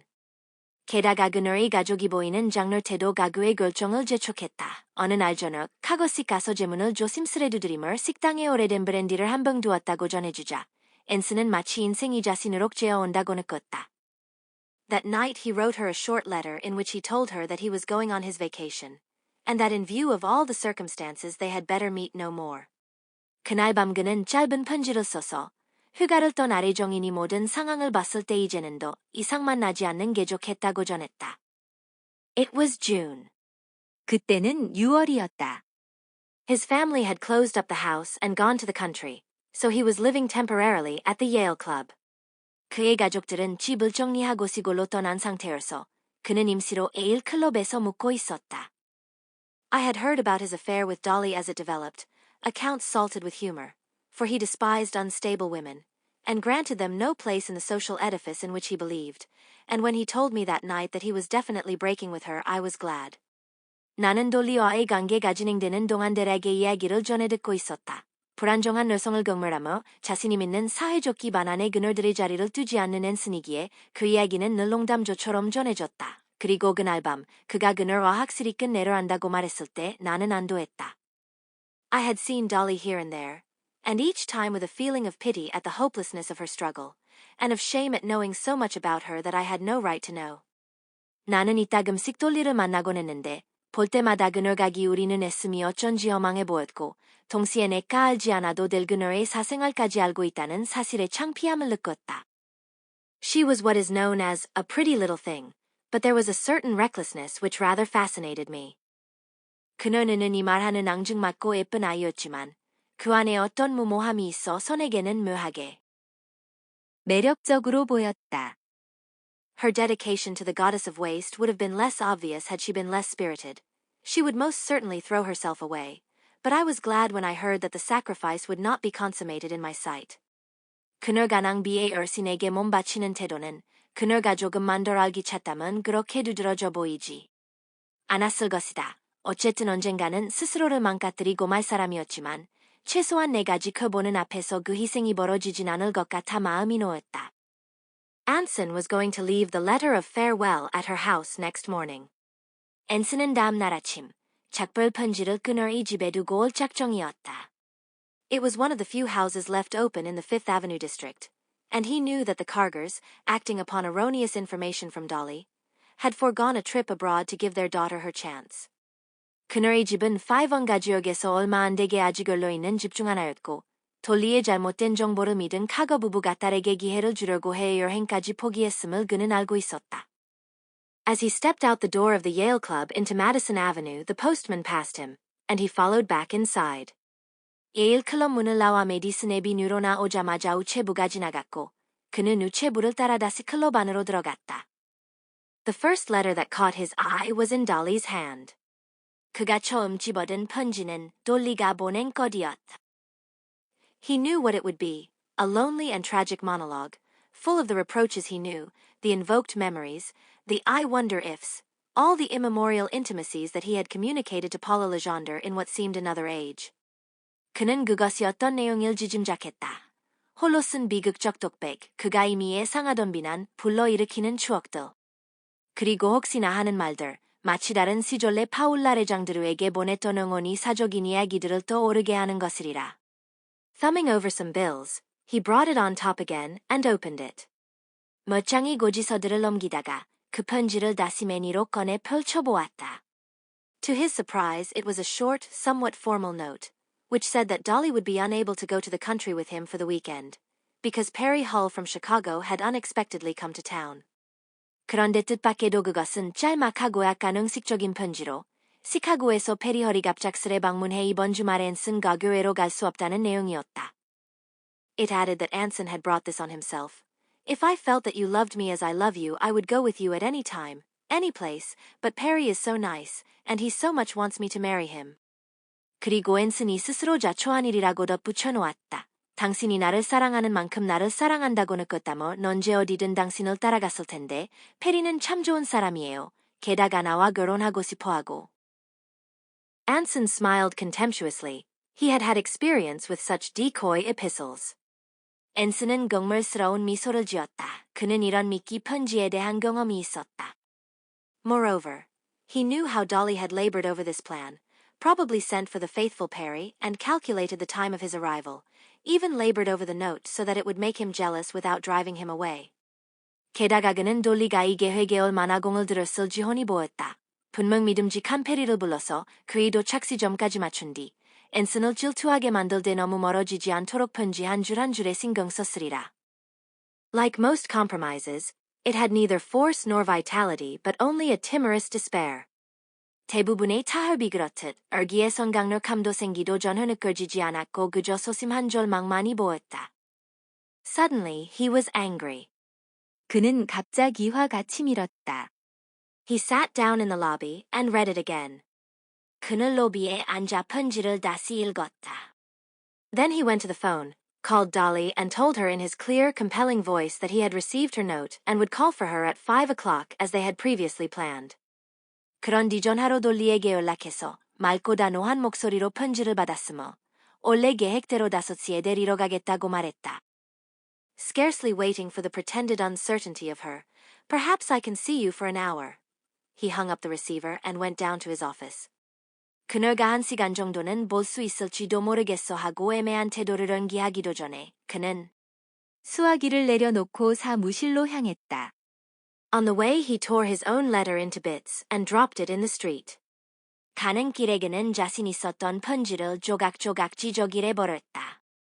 He was not jealous, she meant nothing to him, but at her pathetic ruse everything stubborn and self-indulgent in him came to the surface. 그는 질투하지 않았다. 그녀가 그에게 아무런 의미도 없었기 때문이다. 하지만 그녀의 애처로운 책략 때문에 그가 가진 고집스럽고 자기 탐닉적인 면이 전부 드러났다. It was a presumption from a mental inferior, and it could not be overlooked. 자신보다 열등하다고 여겨지는 상대의 주제 넘은 행동이었고 그냥 넘어갈 수는 없었다. If she wanted to know to whom she belonged, she would see. 그녀가 누구에게 속해 있는지 알고 싶다면 곧 알게 될 터였다. He was on the doorstep at 5:15. 5시 15분에 그는 이미 그녀의 집 현관에 도착해 있었다. Dolly was dressed for the street, and he listened in silence to the paragraph of I can only see you for an hour, which she had begun on the phone. 돌리는 외출복 차림이었다.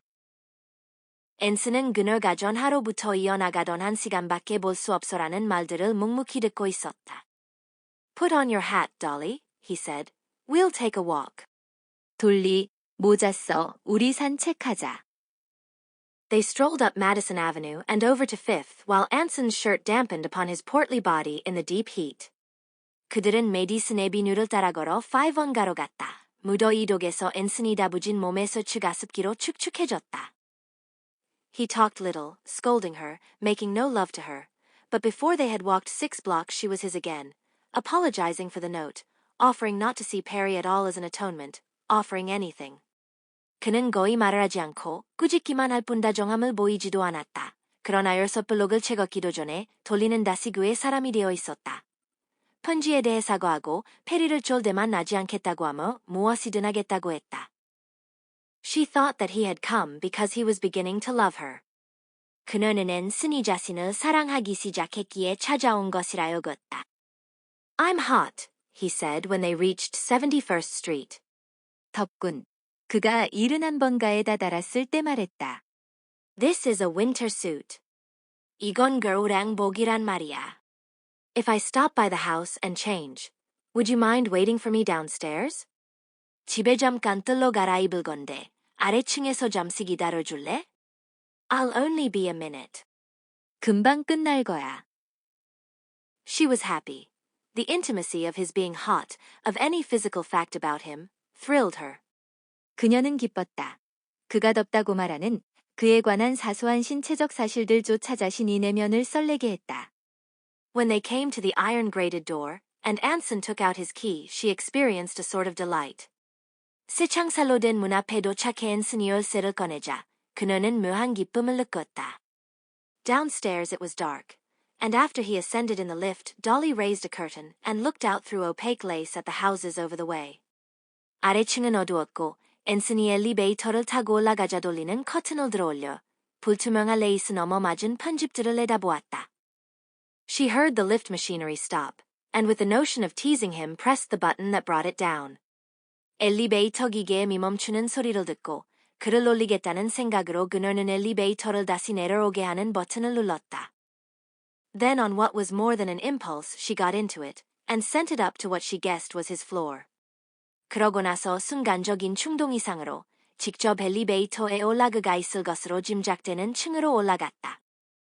Anson, she called, laughing a little. 앤슨. 그녀는 살짝 웃으며 불렀다. Just a minute, he answered from his bedroom. Then after a brief delay, now you can come in. 잠깐만. 침실에서 그의 목소리가 들렸다. 잠시 후 그는 이제 들어와도 되라고 말했다. He had changed and was buttoning his vest. 그는 옷을 갈아입고 조끼 단추를 채우고 있었다. This is my room, he said lightly. 여기가 내 방이야. 그가 가볍게 말했다. How do you like it? 어때? 마음에 드니? She caught sight of Paula's picture on the wall and stared at it in fascination, just as Paula had stared at the pictures of Anson's childish sweethearts 5 years before. 그녀는 벽에 걸린 파울라의 사진을 발견하고 매혹된 듯 바라보았다. 마치 5년 전, 파울라가 앤슨이 어린 시절의 인들 사진을 보며 시선을 떼지 못했던 것처럼. She knew something about Paula. Sometimes she tortured herself with fragments of the story. 그녀는 파울라에 대해 조금 알고 있었다. 가끔은 그 이야기를 떠올리며 스스로를 괴롭히기도 했다.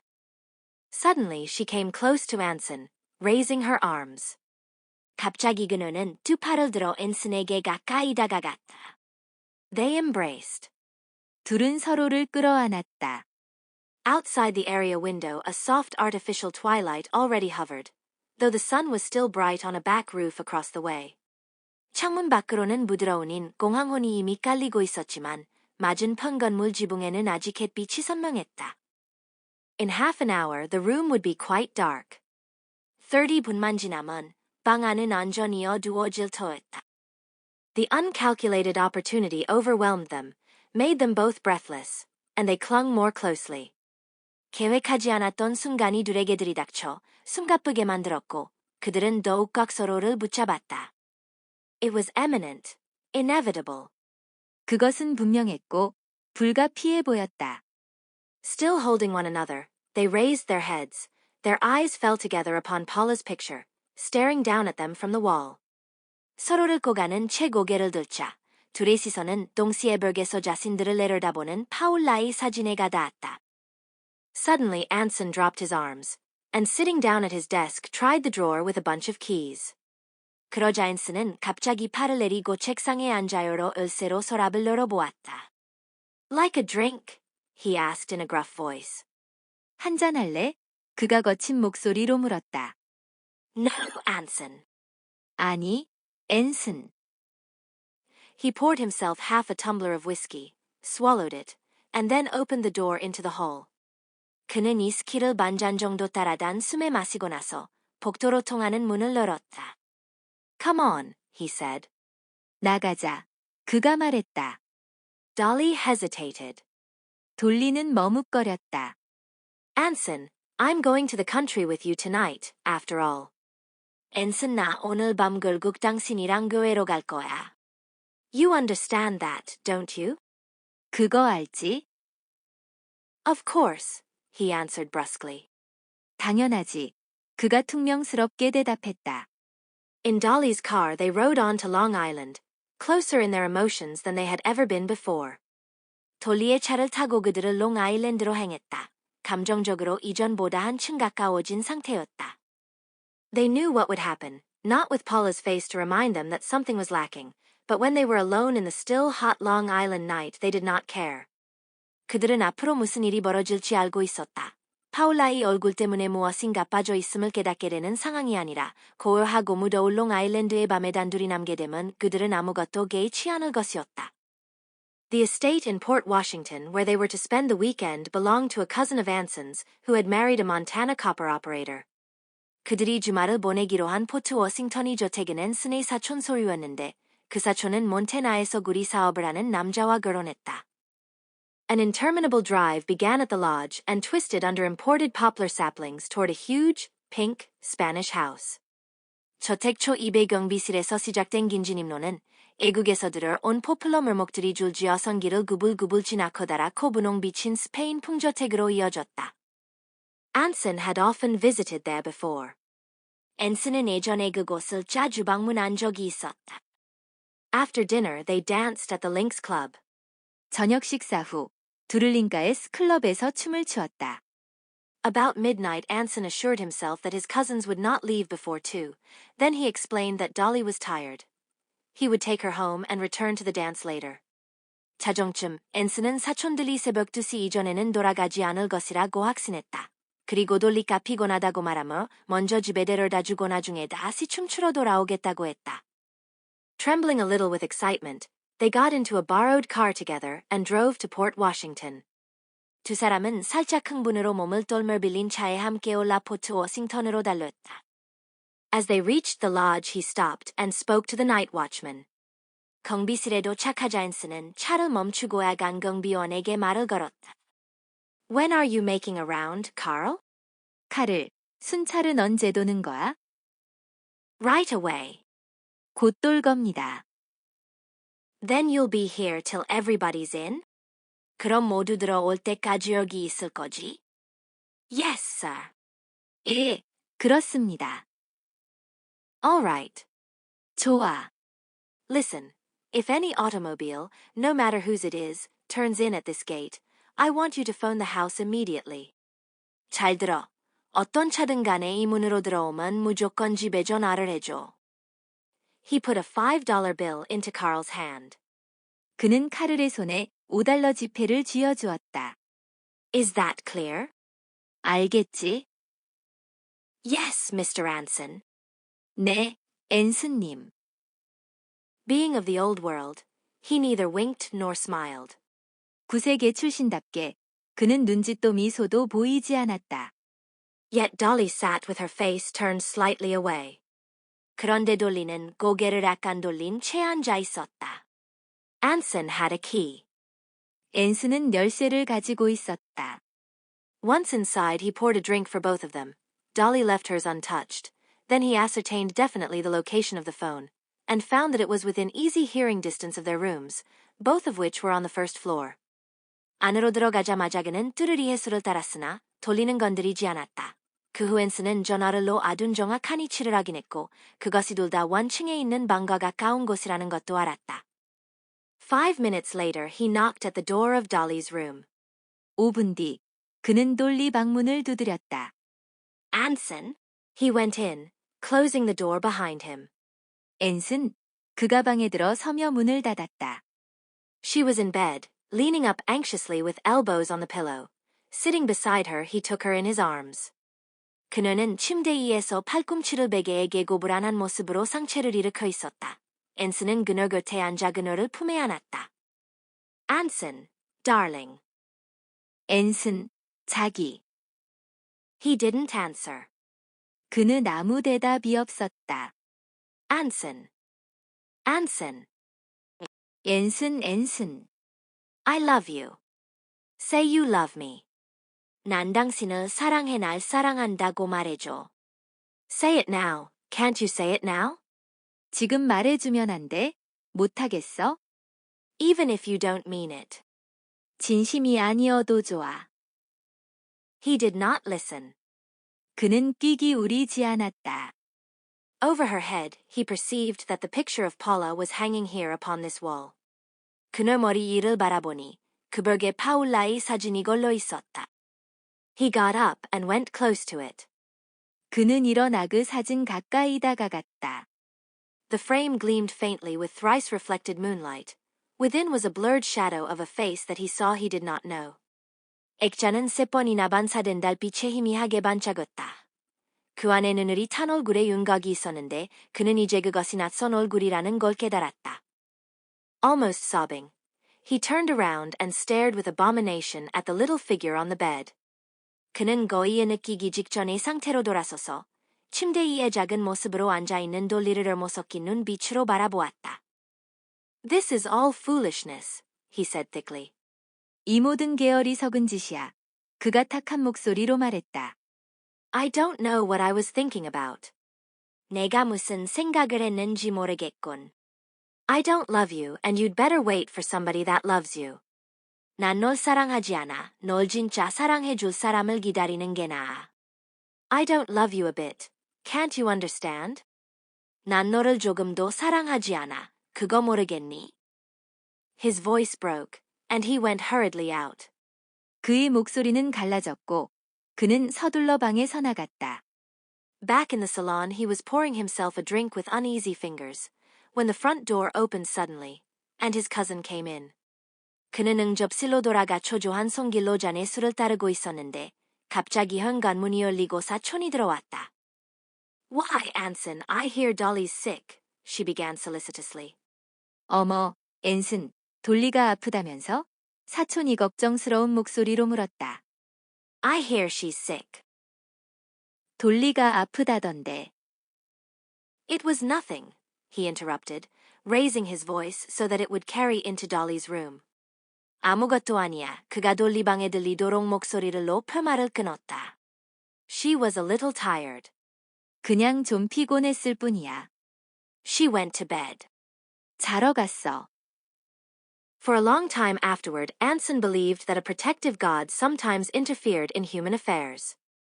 그 후 한동안 앤슨은 인간사의 때때로 보호하는 신이 개입하기도 한다고 믿었다.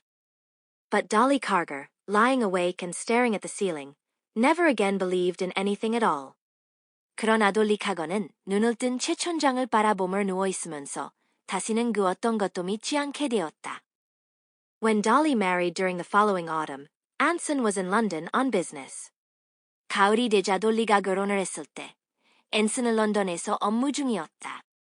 Like Paula's marriage, it was sudden, but it affected him in a different way. 파울라의 결혼처럼 갑작스러웠지만, 앤슨에게는 또 다른 방식으로 영향을 주었다. At first he felt that it was funny, and had an inclination to laugh when he thought of it. 처음에는 우습다고 느꼈고, 그 일을 떠올리며 웃음이 나올 것만 같았다. Later it depressed him.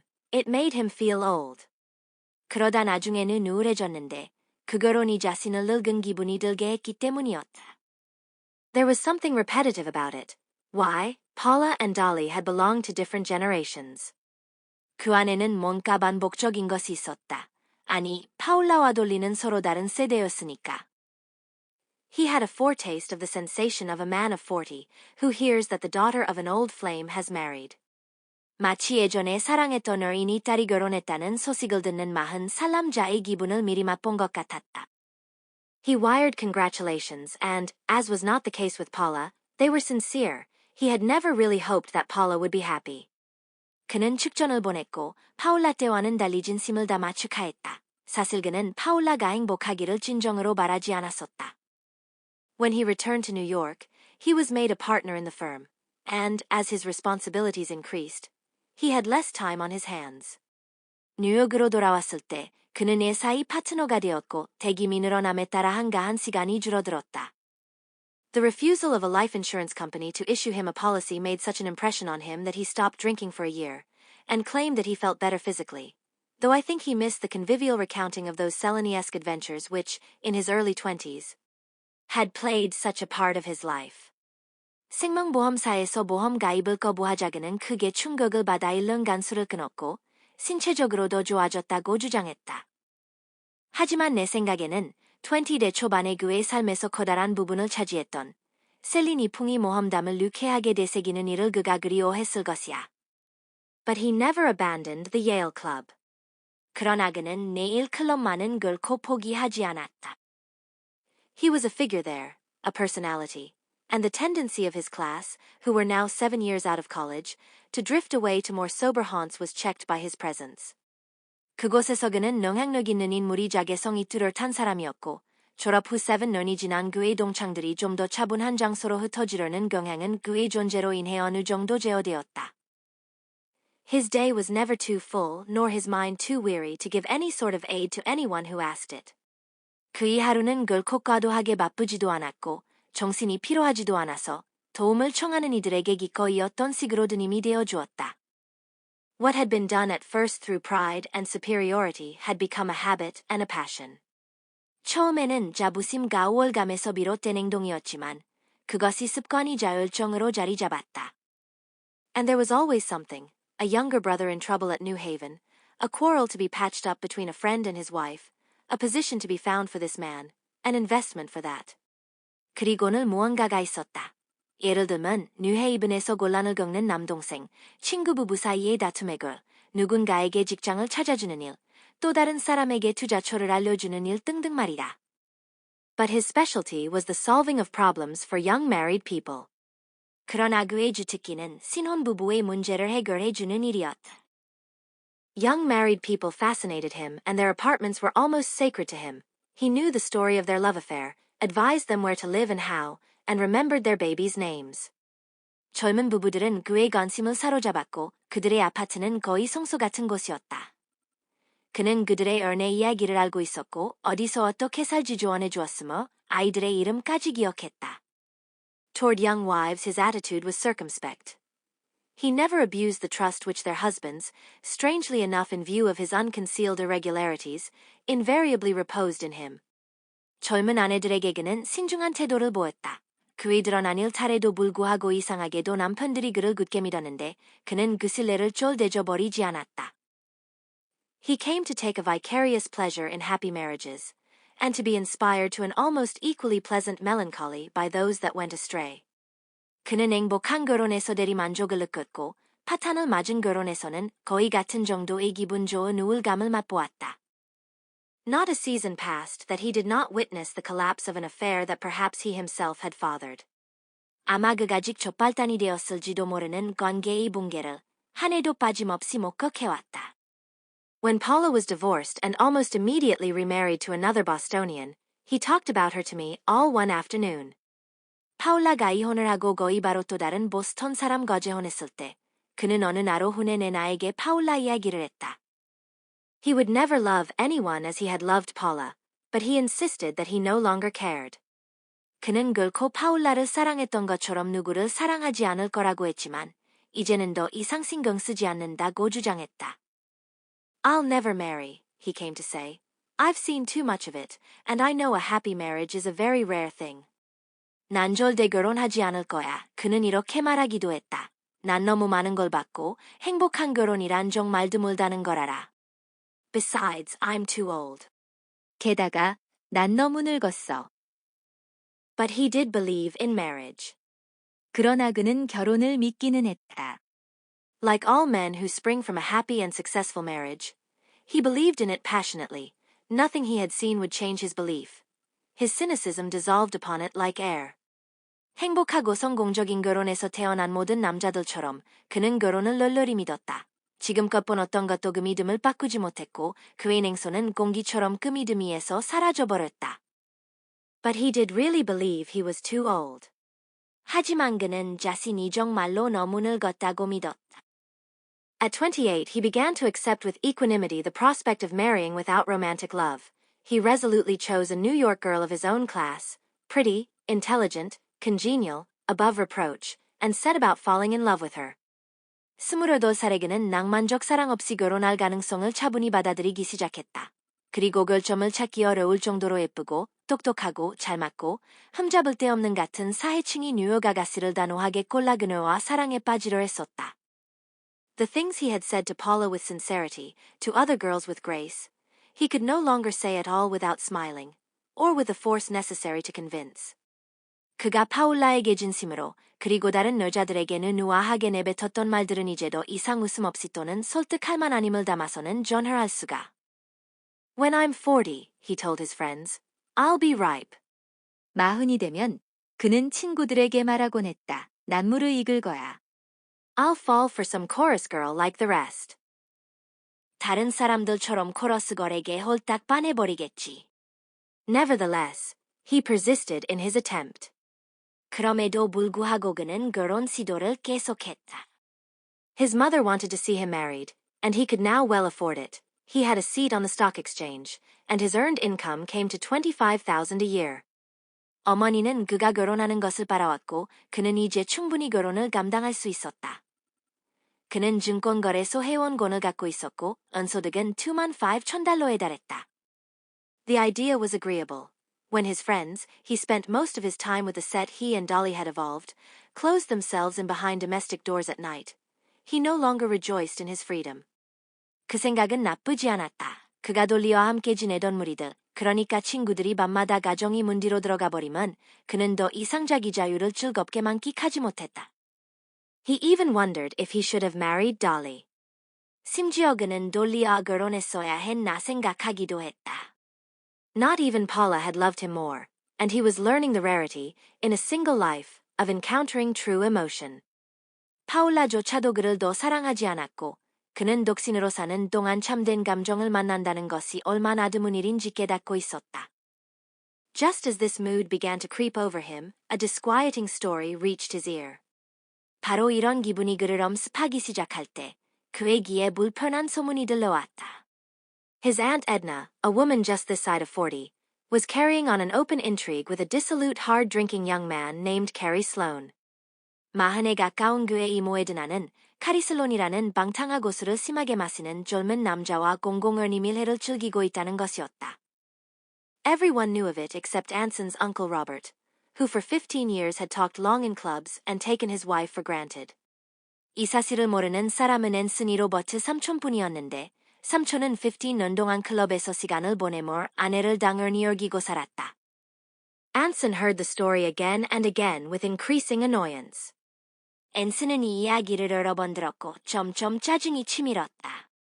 Something of his old feeling for his uncle came back to him, a feeling that was more than personal, a reversion toward that family solidarity on which he had based his pride.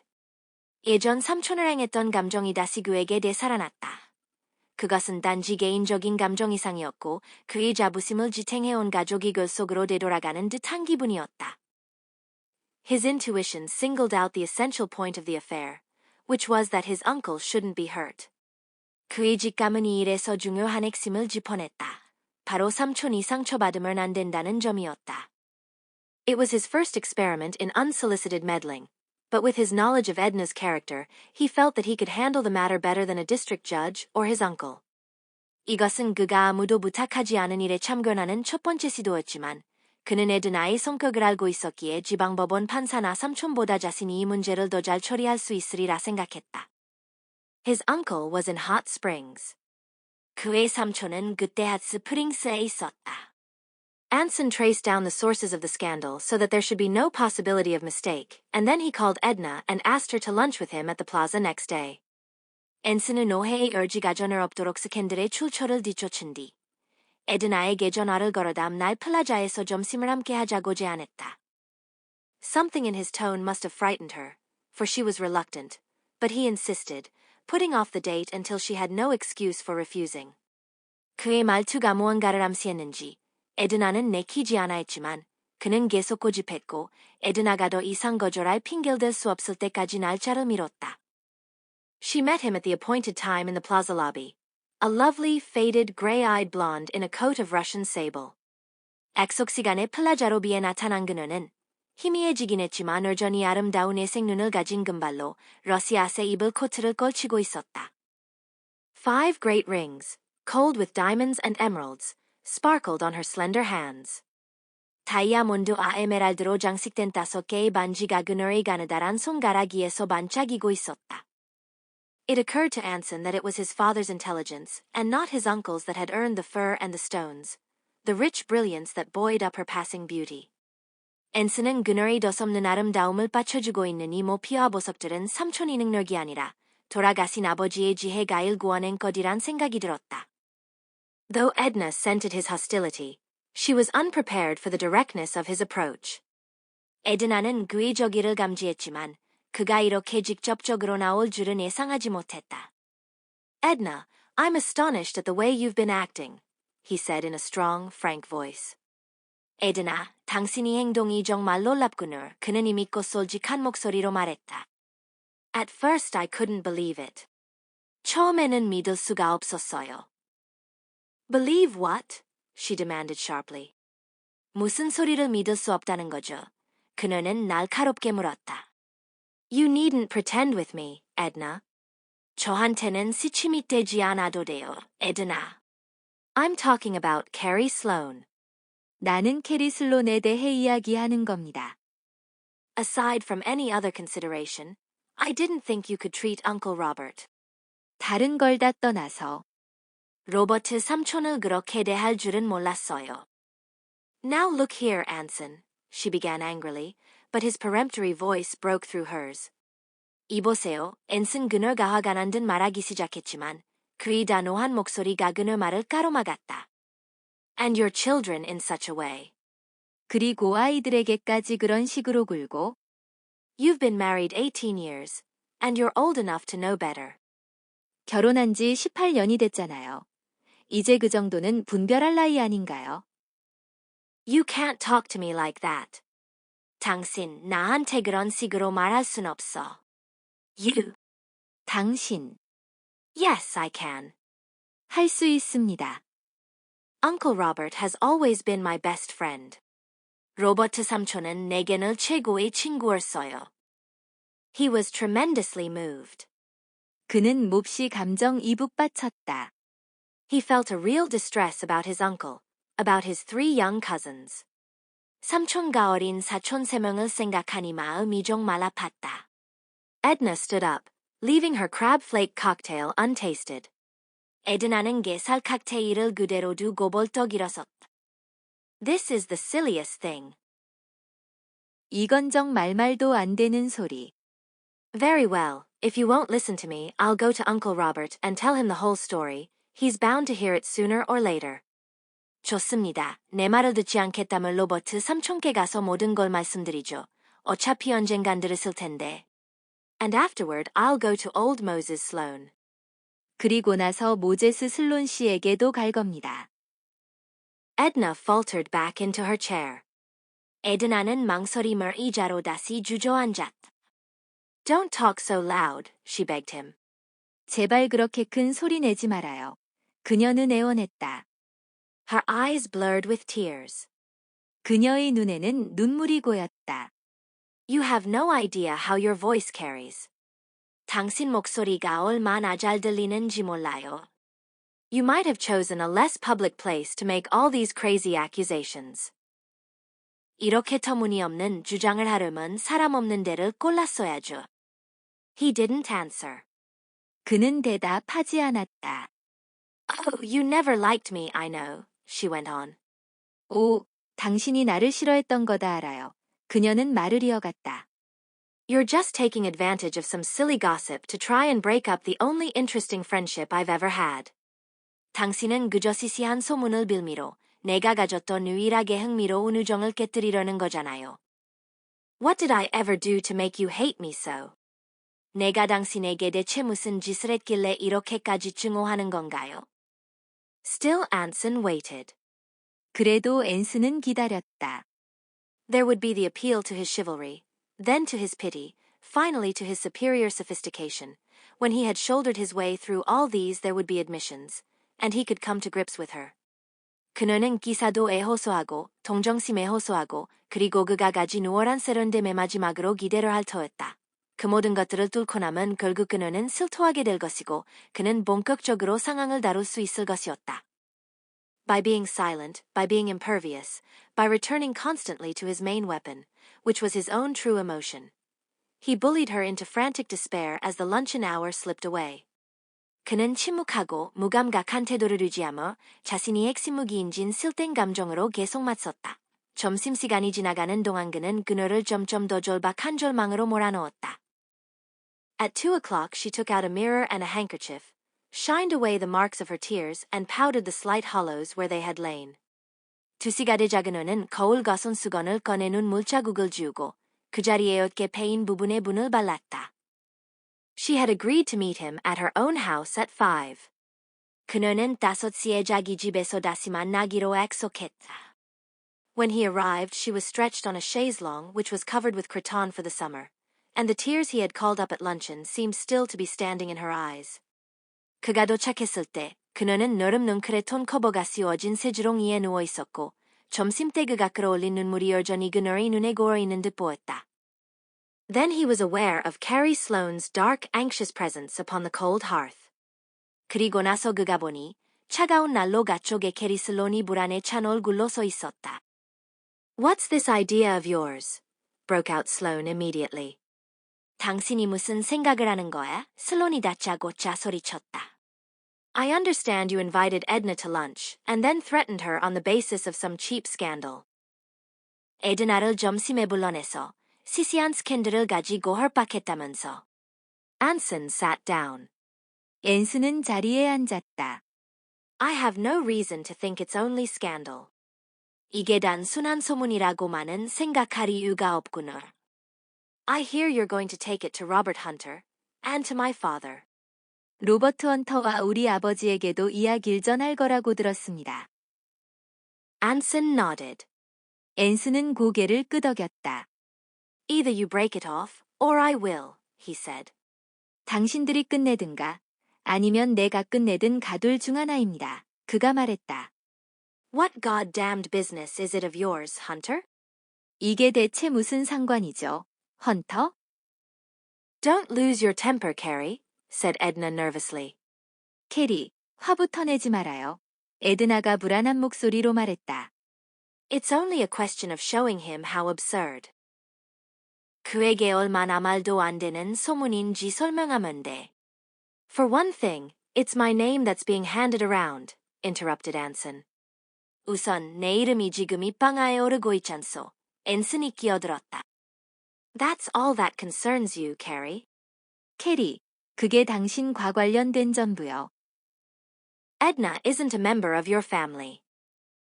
에드나는 당신 내 가족이 아니잖아. She most certainly is. 그녀는 분명 우리 가족입니다. His anger mounted. 그의 분노가 치솟았다. Why, she owes this house and the rings on her fingers to my father's brains. 왜냐하면 이 집 가구널 손가락에 낀 반지들은 내 아버지의 능력 덕분에 생긴 거니까요. When Uncle Robert married her, she didn't have a penny. 로버트 삼촌이 결혼했을 당시 그녀는 돈 한 푼 없었죠. They all looked at the rings as if they had a significant bearing on the situation. 그들 모두 이상한가 관련이 있기라도 한 듯 에드나의 반지들을 쳐다보았다. Edna made a gesture to take them from her hand. 에드나는 반지를 빼려는 듯 손을 움직였다. I guess they're not the only rings in the world, said Sloane. 뭐 세상에 반지가 그것만 있는 건 아니니까, 슬론이 말했다. Oh, this is absurd, cried Edna. 아, 정말 말도 안 돼, 에드나가 외쳤다. Anson, will you listen to me? 앤슨, 내 말 좀 들어봐요. I found out how the silly story started. 이 터무니없는 소문이 어떻게 퍼졌는지 알아냈어요. It was a maid I discharged who went right to the Chilichevs. All these Russians pump things out of their servants and then put a false meaning on them. 전에 해고했던 아내가 칠리체프가 에게 바로 달려갔는데 러시아 사람들은 하인들에게서 이런저런 걸 캐내놓고 거기에 잘못된 의미를 덧씌우곤 한다고. She brought down her fist angrily on the table. And after Tom lent them the limousine for a whole month when we were south last winter. 그녀는 탁자 위에 화가 나서 주먹을 내려쳤다. 톰이 지난 겨울 우리가 남쪽에 있는 동안 그들에게 한 달러 내리무진까지 빌려줬는데도 말이에요. Do you see? demanded Sloane eagerly. 이해가 갑니까? 슬론은 간절히 물었다. This maid got hold of the wrong end of the thing. 그 하녀가 일을 제대로 파악 못한 거예요. She knew that Edna and I were friends, and she carried it to the Chilichevs. 에드나와 내가 친구라는 사실만 알고 그걸 칠리체프가에 말해버린 거죠.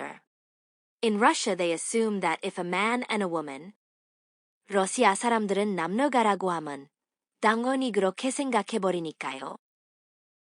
He enlarged the theme to a disquisition upon social relations in the Caucasus. 그는 이어 코카소스 지역의 사교 방식에 대한 긴 설명을 늘어놓았다. If that's the case, it better be explained to Uncle Robert, said Anson dryly, so that when the rumors do reach him, he'll know they're not true. 그렇다면 로버트 삼촌에게도 그렇게 설명하는 게 좋을 겁니다. 앤슨이 차갑게 말했다. 소문이 삼촌 귀에 들어갈 때 진실이 아니란 걸 바로 알 수 있게 말이죠. Adopting the method he had followed with Edna at luncheon, he let them explain it all away. 그는 점심때에 에드나에게 썼던 방법을 다시 썼고 그들은 모든 것을 해명하느라 길게 떠들었다. He knew that they were guilty and that presently they would cross the line from explanation into justification and convict themselves more definitely than he could ever do. 그는 이들이 분명유죄임을 알고 있었고 조금만 더 지나면 설명에서 정당화로 넘어가 그가 직접 나서는 것보다 더 분명하게 스스로를 궁지에 몰아넣을 것임을 알았다. By 7 they had taken the desperate step of telling him the truth, Robert Hunter's neglect, Edna's empty life, the casual dalliance that had flamed up into passion, but like so many true stories it had the misfortune of being old.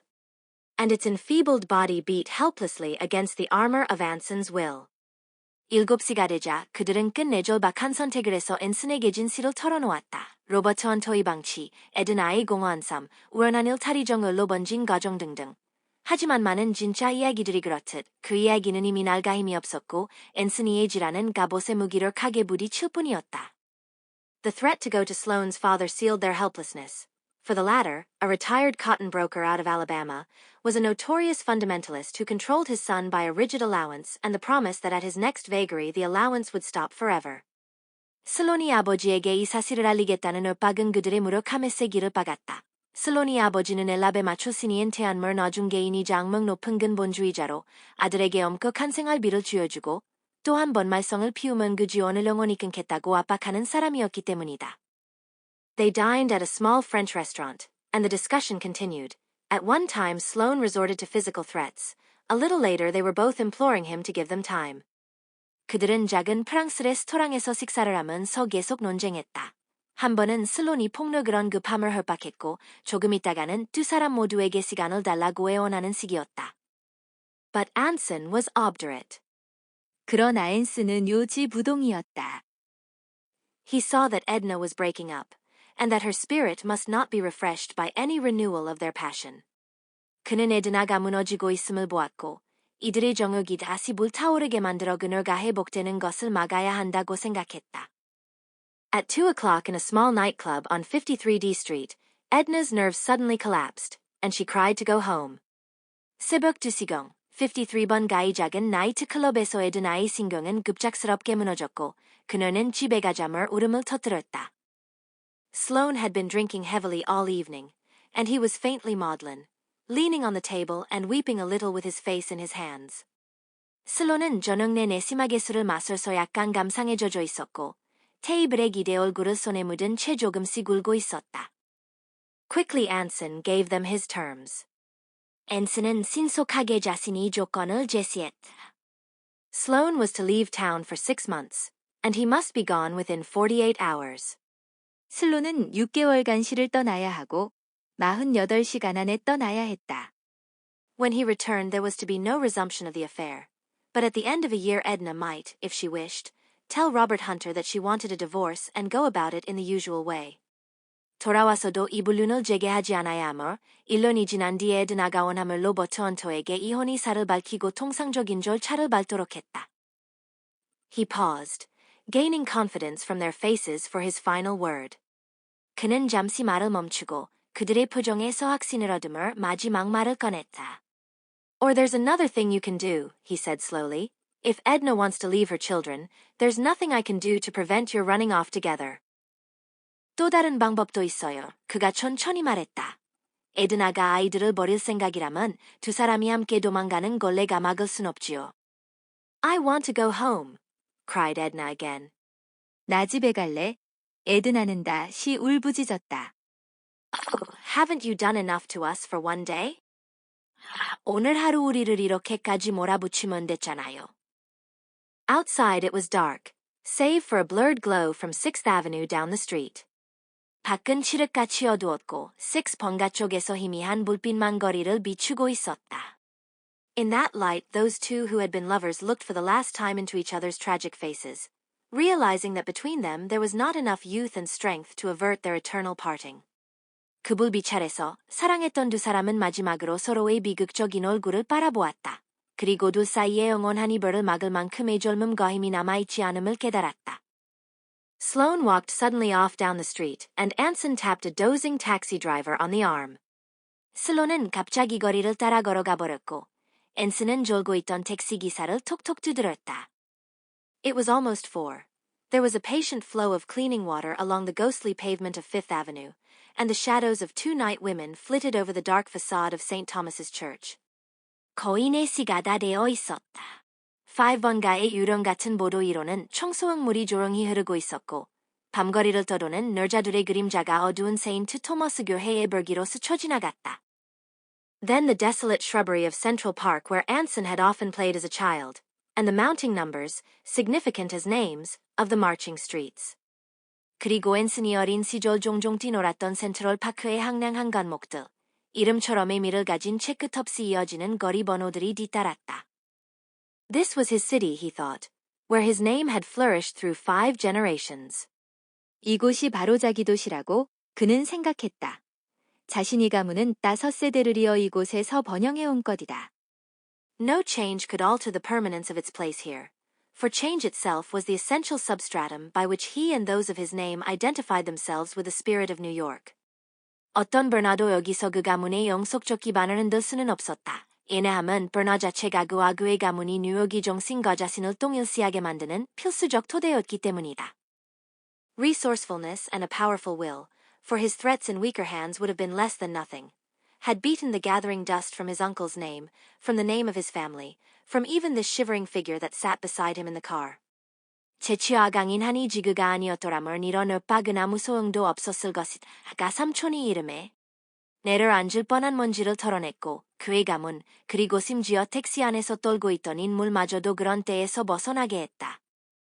Carrie Sloane's body was found next morning on the lower shelf of a pillar of Queensboro Bridge. 다음 날 아침 킨즈보로 다리의 기둥 아래 지지대위에서 캐리 슬론의 시신이 발견되었다. In the darkness and in his excitement, he had thought that it was the water flowing black beneath him. But in less than a second it made no possible difference, unless he had planned to think one last thought of Edna, and call out her name as he struggled feebly in the water. 어둠 속 흥분한 상태에서 그는 그 아래가 검은 물이 흐르는 강이라고 여겼을 것이다. 그러나 불과 원초도 되지 않아 그런 착오가 무슨 소용이 있었겠는. 가물 속에서 힘겹게 몸부림침을 마지막으로 에드나를 떠올리고 그녀의 이름을 부르려 했던 것이 아니라면 말이야. Anson never blamed himself for his part in this affair. The situation which brought it about had not been of his making. 앤슨은 이 사건에서 자신의 역할을 결코 자책하지 않았다. 이 상황이 초래된 건 그의 탓이 아니라고 생각했기 때문이다. But the just suffer with the unjust, and he found that his oldest and somehow his most precious friendship was over. 그런 아이로운 자는 부정한 자와 함께 고통받기 마련이고 그는 자신이 가장 오래되고 어쩌면 가장 소중했던 우정이 끝났음을 알았다. He never knew what distorted story Edna told, but he was welcome in his uncle's house no longer. 에드나가 삼촌에게 어떤 애곡된 이야기를 전했는지는 모르지만 어쨌든 그가 삼촌 집에 환영받는 일은 더 이상 없었다. Just before Christmas, Mrs. Hunter retired to a select Episcopal heaven, and Anson became the responsible head of his family. 크리스마스를 앞두고 헌터 부인은 엄선된 성공의 신자들의 천국으로 떠났고, 앤슨은 가족의 실질적인 가장이 되었다. An unmarried aunt who had lived with them for years ran the house, and attempted with helpless inefficiency to chaperone the younger girls.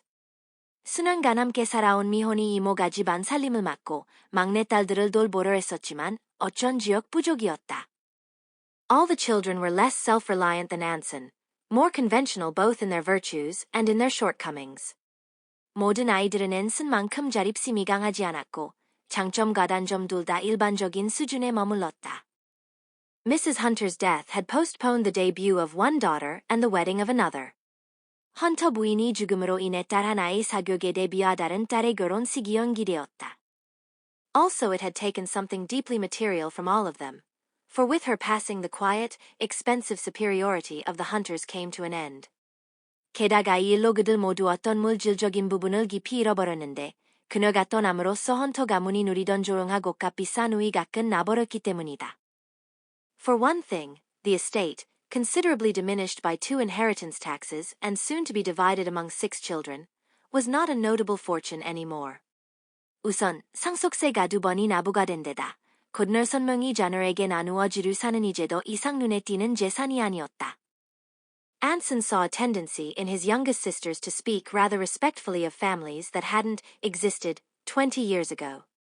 앤슨은 자기 어린 여동생들이 20년 전에는 존재조차 없던 가문들을 이젠 존중하는 듯이 말하는 경향이 생긴 것을 보았다. His own feeling of precedence was not echoed in them.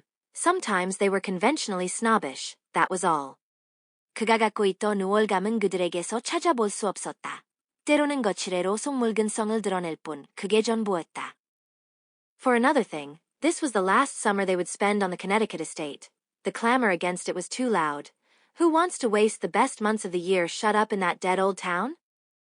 게다가 이번이 그들이 코네티컷에 있는 농지에서 보내는 마지막 여름이었다. 누가 저 따분한 시골 마을에서 1년 중 가장 좋은 달들을 허비하고 싶어 하겠어? 라는 불평이 너무나 거셌다. Reluctantly he yielded. The house would go into the market in the fall, and next summer they would rent a smaller place in Westchester County. 그는 마지못해 동의했다. 그저 퇴근 가을에 시장에 내놓고 다음 여름에는 웨스트체스터 카운티에 더 작은 집을 빌릴 예정이었다. It was a step down from the expensive simplicity of his father's idea, and while he sympathized with the revolt, it also annoyed him. During his mother's lifetime he had gone up there at least every other weekend, even in the gayest summers. 그것은 아버지가 추구했던 값비싼 소박함에서 한 단계 내려가는 것이었고, 그는 이 반발에 공감하면서도 짜증이 났다. 어머니가 살아계실 때는 가장 화려한 여름철에도 최소 몇 주마다 그곳에 들렀었으니까. Yet he himself was part of this change, and his strong instinct for life had turned him in his 20s from the hollow obsequies of that abortive leisure class. 그러나 이런 버나앤슨 자신 또한 목했고, 그의 강한 삶의 본능이 스무사물을 빔이 실패한 유한 계급의 텅빈 의식들로부터 그를 등 돌리게 만들었다. He did not see this clearly. He still felt that there was a norm, a standard of society. 그는 이를 분명히 깨닫지는 못했다. 여전히 사회에는 기준, 즉 표준이 있다고 여겼다. But there was no norm. It was doubtful if there had ever been a true norm in New York. 하지만 사실 그런 기준이란 없었고, 뉴욕의 진정한 표준이란 언제 한 번 존재했는지도 의문이었다. The few who still paid and fought to enter a particular set succeeded only to find that as a society it scarcely functioned. Or, what was more alarming, that the bohemia from which they fled sat above them at table. 여전히 돈과 노력을 들여 어떤 특정 사교계에 들어가려 애쓰던 소수의 사람들은 겨우 그곳에 도달해봤자 그 사교계가 거의 기능을 하지 않는다는 사실을 알게 되거나 아니면 더 심각하게는 자신들이 도망쳐온 보헤미안들이 테이블에서 오히려 더 위에 있음을 발견하게 될 뿐이었다. At 29, Anson's chief concern was his own growing loneliness. 29이 앤슨에게 가장 큰 문제는 점점 커져가는 고독감이었다. He was sure now that he would never marry. 이제 그는 자신이 결혼하지 않을 거라고 확신했다. The number of weddings at which he had officiated as best man or usher was past all counting. There was a drawer at home that bulged with the official neckties of this or that wedding party, neckties standing for romances that had not endured a year. For couples who had passed completely from his life. 그가 신랑들러리나 내역으로 참석했던 결혼식의 수는 헤아릴 수 없었다. 집에는 각종 결혼식 눈공식 넥타이가 가득 들어있는 서랍이 있는데 그것은 원년도 못 가버릴 로맨스나이 미국의 삶에서 완전히 사라진 커플들을 상징하는 물건들이었다.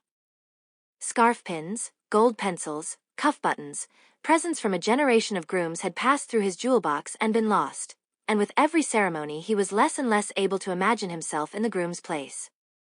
스카프핀, 금펜, 커프스 단추 등등 한 세대의 신랑들에게서 받은 선물들이 그의 보석함을 거쳐 사라졌다. 그리고 결혼식 때마다 그 자신이 신랑이 된 모습을 상상하기는 점점 더 어려워졌다. Under his hearty goodwill toward all those marriages there was despair about his own. 그가 모든 결혼을 향해 보여주는 호의적인 태도 뒤에는 자신이 결혼에 대한 절망감이 깔려 있었다. And as he neared 30, he became not a little depressed at the inroads that marriage, especially lately, had made upon his friendships. 그리고 30에 가까워지면서 특히 대근의 결혼이 자신이 우정들에 침식해 들어오는 것을 보고 그 우울감이 더욱 커졌다. Groups of people had a disconcerting tendency to dissolve and disappear. 사람들의 무리는 애체되고 사라지는 불안한 경향이 있었다. The men from his own college, and it was upon them he had expended the most time and affection, were the most elusive of all. 그가 시간과 애정을 가장 많이 쏟아부은 대학 동창들이야말로 가장 잡기 어려운 무리였다. Most of them were drawn deep into domesticity. 2 were dead. 1 lived abroad. 1 was in Hollywood writing continuities for pictures that Anson went faithfully to see. 대부분 가정생활에 파묻혀 있었고 2명은 죽었고 1명은 외국에 살고 있었으며 또 1명은 할리우드에서 영화용 콘티를 쓰고 있었는데 앤슨은 그 영화들을 충실히 찾아보러 다녔다.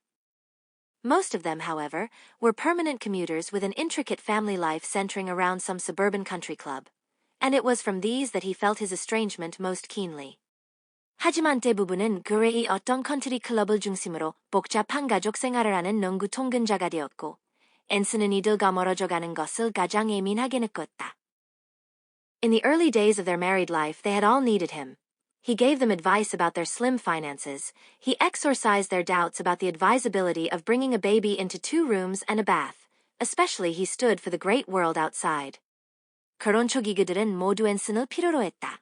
그는 빠듯한 재정에 관해 조언해주고 방두개와 럭실한 칸에 아이를 데려오는 게 맞는지 고민하는 이들의 불안을 씻어주었으며 무엇보다 바깥 세상이 상징으로 자리했었다. But now their financial troubles were in the past, and the fearfully expected child had evolved into an absorbing family. 그러나 이제 그들의 재정 문제는 과거가 되었고 두려워하며 기다렸던 아이는 온 가정을 사로잡는 존재로 자라났다. They were always glad to see old Anson, but they dressed up for him and tried to impress him with their present importance, and kept their troubles to themselves. 그들은 언제나 애 친구 앤슨을 반가워했지만 그를 위해 차를 입고 현재의 중요성을 과시하며 고민이나 문제는 속으로 감추었다. They needed him no longer. 이제 그들에게 앤슨은 더 이상 필요하지 않았다. A few weeks before his 30th birthday, the last of his early and intimate friends was married. 그가 30이 되기 몇 주 전 마지막으로 남아있던 오래되고 친밀한 친구가 결혼을 했다. Anson acted in his usual role of best man, gave his usual silver tea service, and went down to the usual Homeric to say goodbye. 앤슨은 늘 그렇듯 들러리를 썼고 늘 그렇듯은 차 세트를 선물했으며 익숙한 호머리 코선 착장으로 가서 작별 인사를 했다. It was a hot Friday afternoon in May, and as he walked from the pier, he realized that Saturday closing had begun and he was free until Monday morning.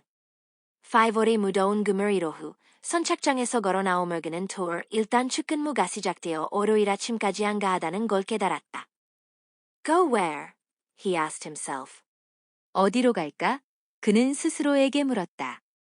The Yale Club, of course. Bridge until dinner, then 4 or 5 raw cocktails in somebody's room and a pleasant confused evening. 당연히의 일클럽이었다. 저녁 먹기 전까지는 뿌리지 게임, 그리고 누군가의 방에서 4-5잔이 독한 칵테일을 마시며 흐릿하지만 유쾌한 밤을 보내는 시기다. He regretted that this afternoon's groom wouldn't be along. They had always been able to cram so much into such nights.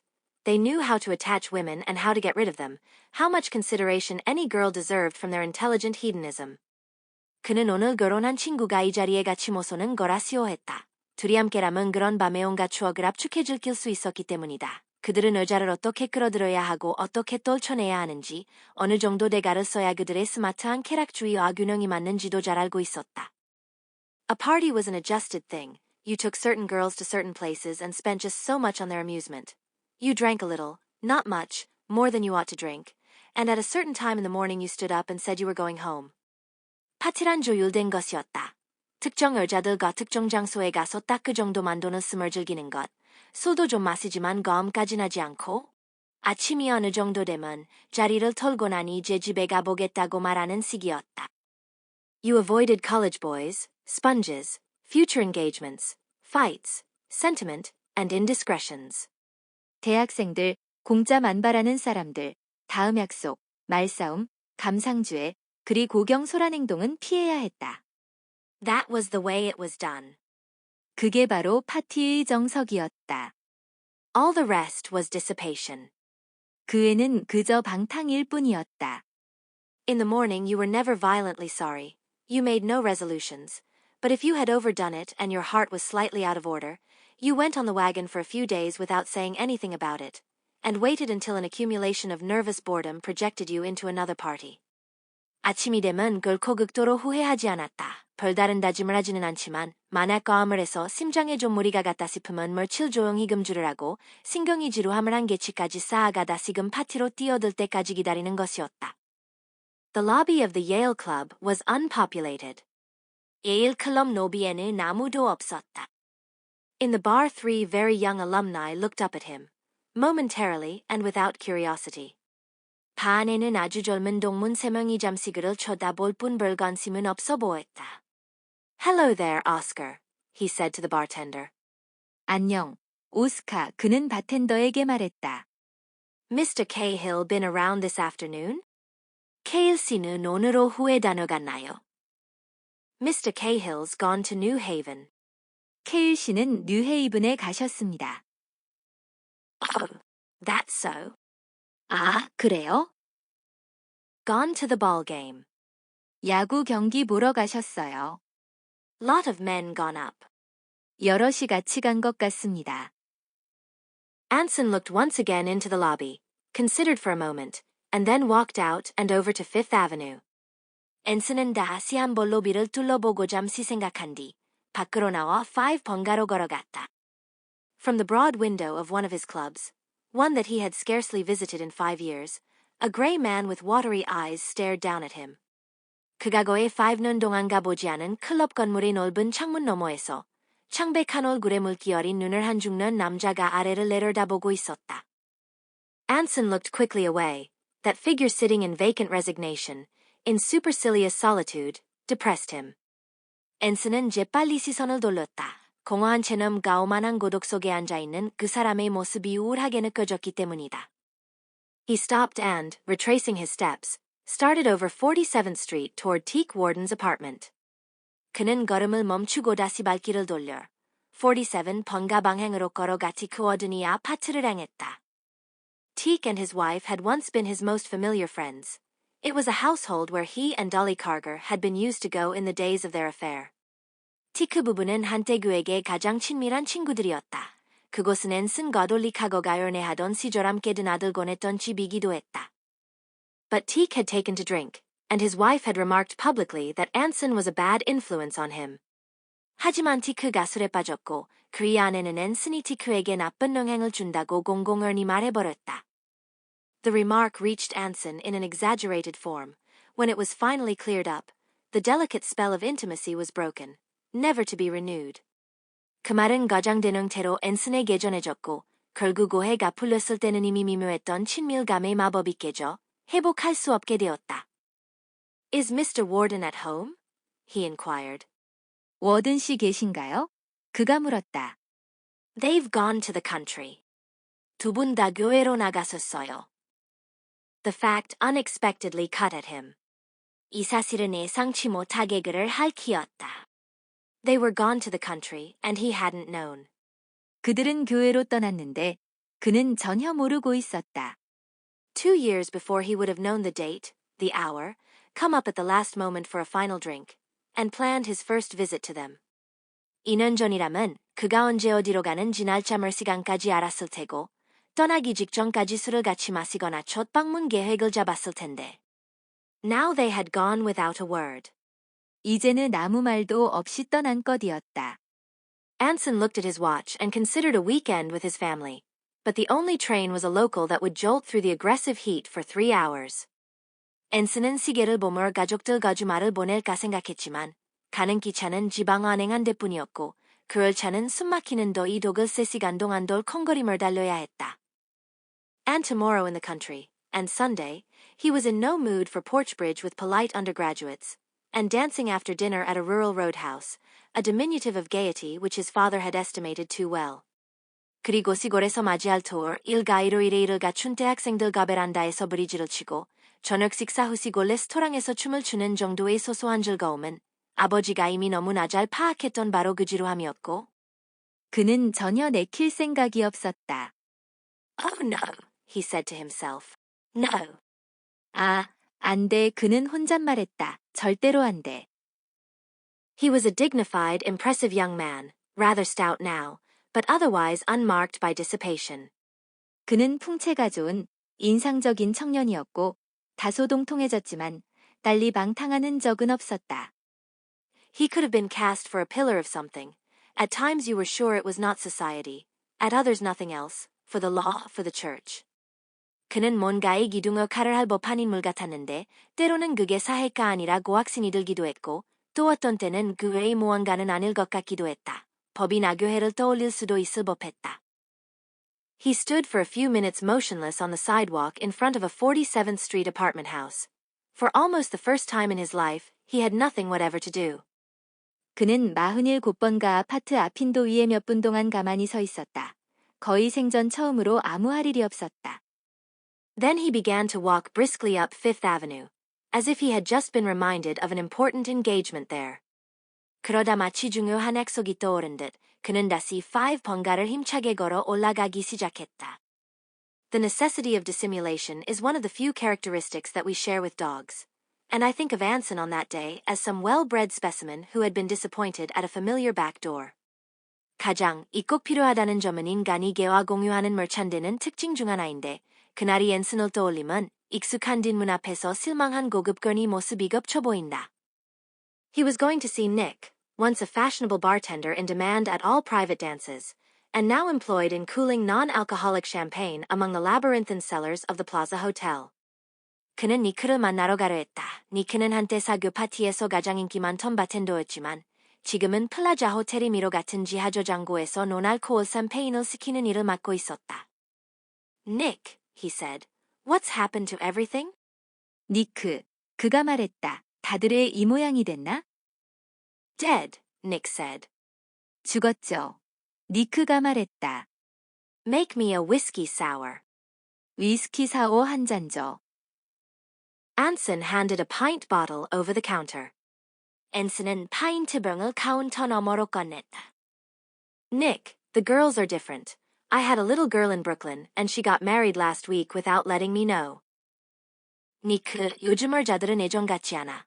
브루클린에 내가 알던 조그만 아가씨가 있었는데 지난주에 아무 말도 없이 결혼해버렸다니까. That a fact? 정말인가요? 하하하, responded Nick diplomatically. 하하하, 니크가 적당히 대응했다. Slipped it over on you. 당신을 깜빡 속인 거네요. Absolutely, said Anson. 그렇지, 앤슨이 말했다. And I was out with her the night before. 결혼 전 날밤까지도 내 가게랑 함께 있었는데 말이야. 하하하, said Nick. 하하하. 하하하, 니크가 말했다. 하하하. Do you remember the wedding, Nick, in Hot Springs where I had the waiters and the musicians singing God Save the King? 니크, 핫스프링스에서 열린 결혼식 기억나나? 거기서 내가 오이토랑 악사들까지 전부 갓세 입으더. 킹을 부르게 했잖아. Now where was that, Mr. Hunter? Nick concentrated doubtfully. 그게 어디서였더라요, 헌터 씨? 니크가 고개를 갸웃거림을 집중했다. Seems to me that was. 내 생각엔 그게. Next time they were back for more, and I began to wonder how much I'd paid them, continued Anson. 그 다음번에 그들이 또 더 달라고 해서 내가 얼마를 줬던가 고민했던 기억이나 앤슨이 말을 이었다. Seems to me that was at Mr. Trenholm's wedding. 아마 트램씨 결혼식 때였던 것 같은데요. Don't know him, said Anson decisively. 모르는 사람인데 앤슨이다 노하게 말했다. He was offended that a strange name should intrude upon his reminiscences. Nick perceived this. 그는 낯선 이름이 자기 추억에 끼어드는 것에 불쾌감을 느꼈고 니크도 이를 눈치챘다. No, he admitted. I ought to know that. 아, 아닌가 보군요. 사실 제가 알았어야 했는데. It was one of your crowd, Brakens. Baker. 아마 당신 뇌물이 중 하나였을 텐데 브레이킨스. 베이커. Bicker Baker, said Anson responsively. 비커 베이커지, 앤슨이 호응했다. They put me in a hearse after it was over, and covered me up with flowers, and drove me away. 끝나고 나서 나를 응구차에 태워서 꽃으로 뒤덮고 이동했었잖아. 하하하, said Nick. 하하하, 니크가 말했다. 하하하. 하하하. Nick's simulation of the old family servant paled presently, and Anson went upstairs to the lobby. 니크가 마치 예전에 가문에서 일하던 아인처럼 흉내내던 모습은 금세 빛을 발했고, 앤슨은 2층 로비로 올라갔다. He looked around. His eyes met the glance of an unfamiliar clerk at the desk, then fell upon a flower from the morning's marriage hesitating in the mouth of a brass cuspidor. 그는 주변을 둘러봤다. 낯선 프런트 직원과 시선이 잠깐 마주쳤고, 그 다음에는 앙동뱉는 그릇에 꽃을 반쯤 시들어가는 아침 결혼식에서 쓰인 듯한 꽃이 눈에 들어왔다. He went out and walked slowly toward the blood-red sun over Columbus Circle. 그는 밖으로 나와 콜럼부스 서클이 붉은 태양을 향해 천천히 걸어갔다. Suddenly he turned around and, retracing his steps to the plaza, immured himself in a telephone booth. 그러다가 불현듯 돌아서 플라자로 다시 되돌아가더니 전화 부스 안에 스스로를 가둬버렸다. Later he said that he tried to get me 3 times that afternoon, that he tried everyone who might be in New York, men and girls he had not seen for years. An artist's model of his college days whose faded number was still in his address book, Central told him that even the exchange existed no longer. 나중에 그는 그나로 훈화를 세 번이 나전화로 찾았다고 했다. 뉴욕에 있을 법한 모든 사람 수는 간보지 못한 남녀지인들, 대학 시절 모델로 섭외해 떠나갔시. 주소록에는 희미하게 남아있던 전화번호까지 에게 전화를 걸었지만 그 한원이 이제 그 번호조차 사라졌다고 알려줬다고 한다. At length his quest roved into the country, and he held brief disappointing conversations with emphatic butlers and maids. 결국 그는 그의 지역으로 도전화를 돌렸고 강조조로 말하는 집사와 하늘들과 짧고 실망스러운 대화를 몇 번 주고받았다. So and so was out, riding, swimming, playing golf, sailed to Europe last week. 누구는 외출 중이고 승마하러 갔고 수영 중이고 골프 중이고 혹은 지난주에 유럽으로 떠났다고 했다. Who shall I say phoned? 누가 전화했다고 전할까요? It was intolerable that he should pass the evening alone. The private reckonings which one plans for a moment of leisure lose every charm when the solitude is enforced. 혼자 저녁 시간을 보내야 한다는 건 견딜 수 없었다. 잠깐이 한가함에 맞춰 세운 사적인 계획들도 그렇게 강제로 맞이한 곳도 앞에서는 전할 매력을 잃어버렸다. There were always women of a sort, but the ones he knew had temporarily vanished, and to pass a New York evening in the hired company of a stranger never occurred to him. He would have considered that that was something shameful and secret, the diversion of a traveling salesman in a strange town. 늘 상대가 되어 줄 만한 여성들은 있었지만 지금 그가 아는 이들은 모두 잠적했고 낯선 어린을 돈 주고 사서 뉴욕이 저녁 시간을 보내는 건 그에게 떠오르지도 않았다. 그런 건 낯선 마을에 출장 온에 판원이나 하는 부끄럽고 은밀한 일이라고 생각했기 때문이다. Anson paid the telephone bill. The girl tried unsuccessfully to joke with him about its size, and for the second time that afternoon started to leave the plaza and go he knew not where. 앤슨은 전화요금을 지불했다. 요금이 꽤 컸는데 직원이 농담을 건네 뭐를 했으나 실패했다. 그리고 그는 그나로 두 번째로 플라자를 나서며 갈 곳도 정하지 못한 채 걸음을 옮겼다. Near the revolving door the figure of a woman, obviously with child, stood sideways to the light. A sheer beige cape fluttered at her shoulders when the door turned and, each time, she looked impatiently toward it as if she were weary of waiting. 해전문 근처에 임신한 것이 분명한 한 어린이 등을 비스듬히 뒤쪽으로 향한 채 서 있었다. 해전문이 돌아갈 때마다 그녀의 베이지색 케이프가 어깨 위에서 나부꼈고 그때마다 그녀는 지친 듯한 표정으로 초조하게 문을 바라봤다. At the first sight of her a strong nervous thrill of familiarity went over him. But not until he was within 5 feet of her did he realize that it was Paula. 그녀를 처음 본 순간 앤슨은 강렬한 익숙함의 소름이 돋았지만 그녀에게 12미터 정도로 가까워질 때까지 그 여자가 파울라인 줄 알아 차리지 못했다. Why, Anson Hunter? 어머, 앤슨 헌터. His heart turned over. 그의 가슴이 덜컥 내려앉았다. Why, Paula? 이게 누구야? 파울라. Why, this is wonderful. 와, 정말 반가워요. I can't believe it, Anson. 믿기지가 않아요, 앤슨. She took both his hands, and he saw in the freedom of the gesture that the memory of him had lost poignancy to her. 그녀는 그의 두 손을 잡았다. 그 자연스러운 동작에서 그에 대한 기억이 그녀에게서는 이미 아픔을 잃었다는 사실이 느껴졌다. But not to him. He felt that old mood that she evoked in him stealing over his brain, that gentleness with which he had always met her optimism as if afraid to mar its surface. 하지만 앤슨에게는 달랐다. 그녀가 그의 내리에 불러일으키던 애감정이 다시 스며들었고 그간을 그녀의 낚아놓은 감아주었을 때 보여주던 그것을 망칠까 두려 조심스러웠던 바로 그 다정함이 되살아났다. We're at Rye for the summer. 우리는 여름을 라이에서 보내고 있어요. Pete had to come east on business. You know, of course, I'm Mrs. Peter Haggerty now, so we brought the children and took a house. 피트가 일이 있어서 동부로 와야 했거든요. 물론 이제 내가 피터 해거티 부인이라는 거 알고 있죠. 그래서 애들을 데리고 집을 한 채 구했어요. You've got to come out and see us. 꼭 가서 우리 보러 가야 해요. Can I? He asked directly. 정말 가도 돼? 그가 곧장 물었다. When? 언제?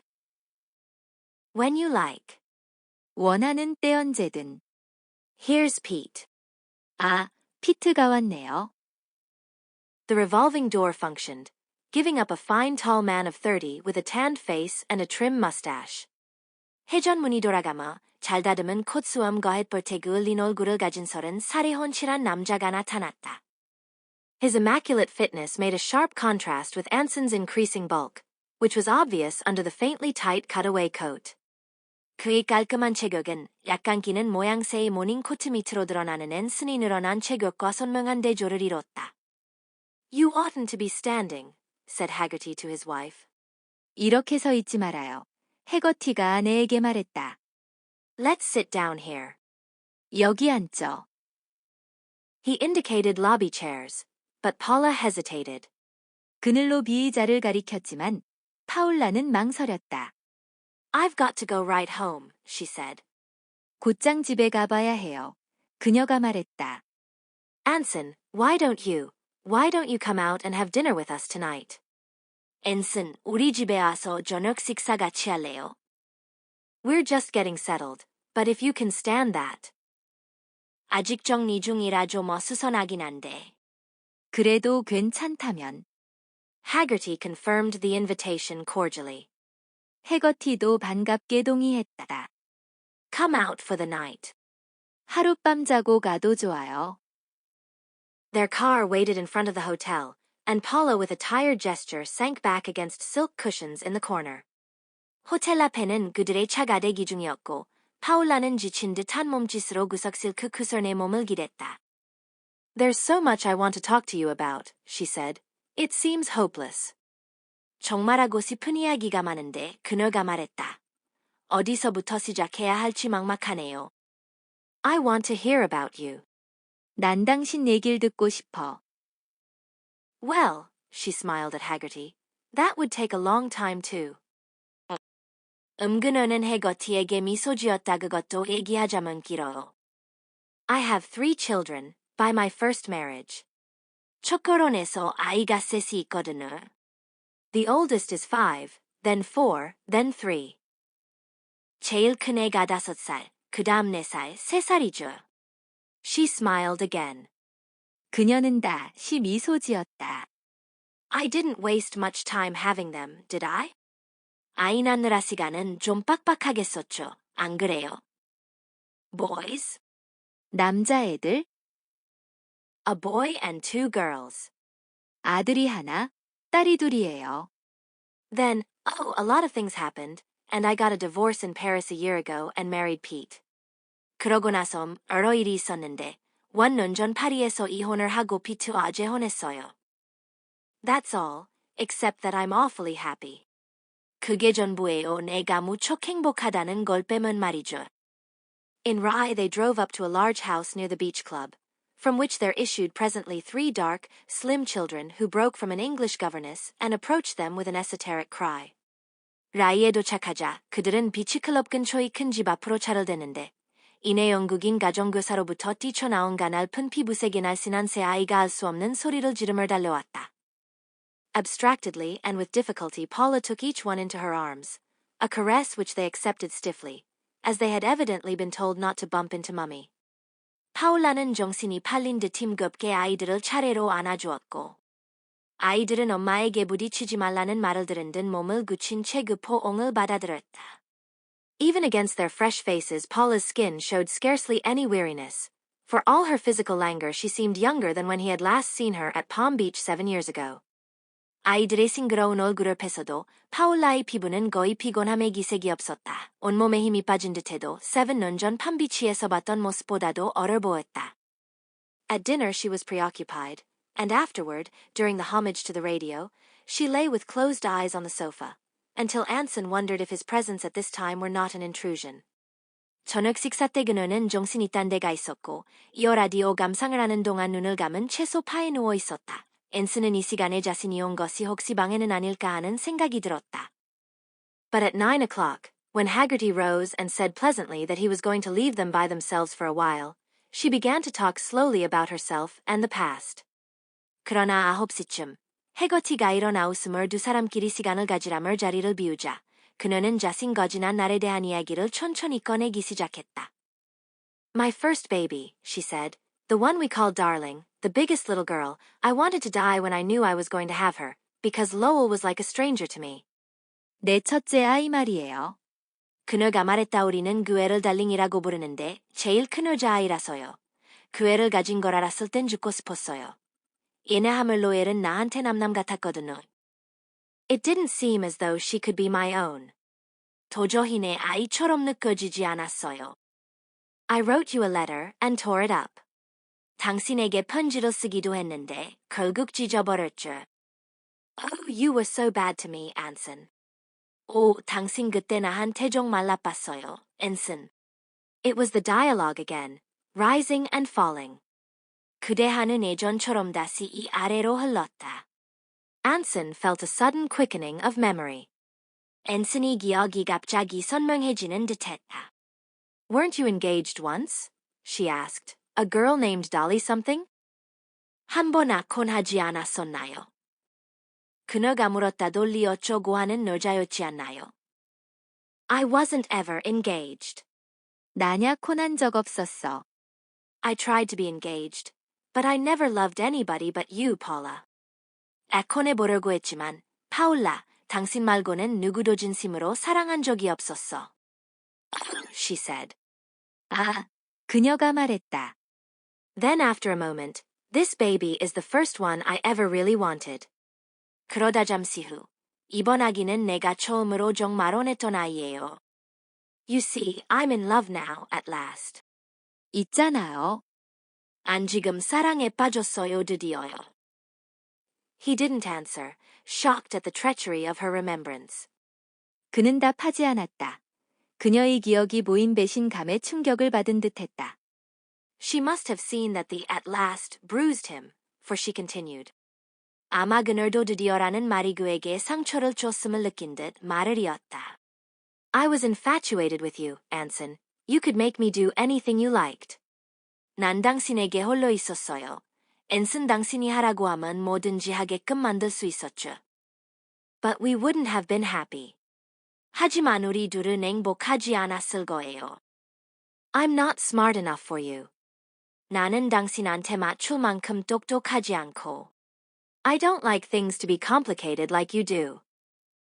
난 당신처럼 모든 걸 복잡하게 만드는 걸 싫어하거든요. She paused. 그녀는 잠시 멈췄다. You'll never settle down, she said.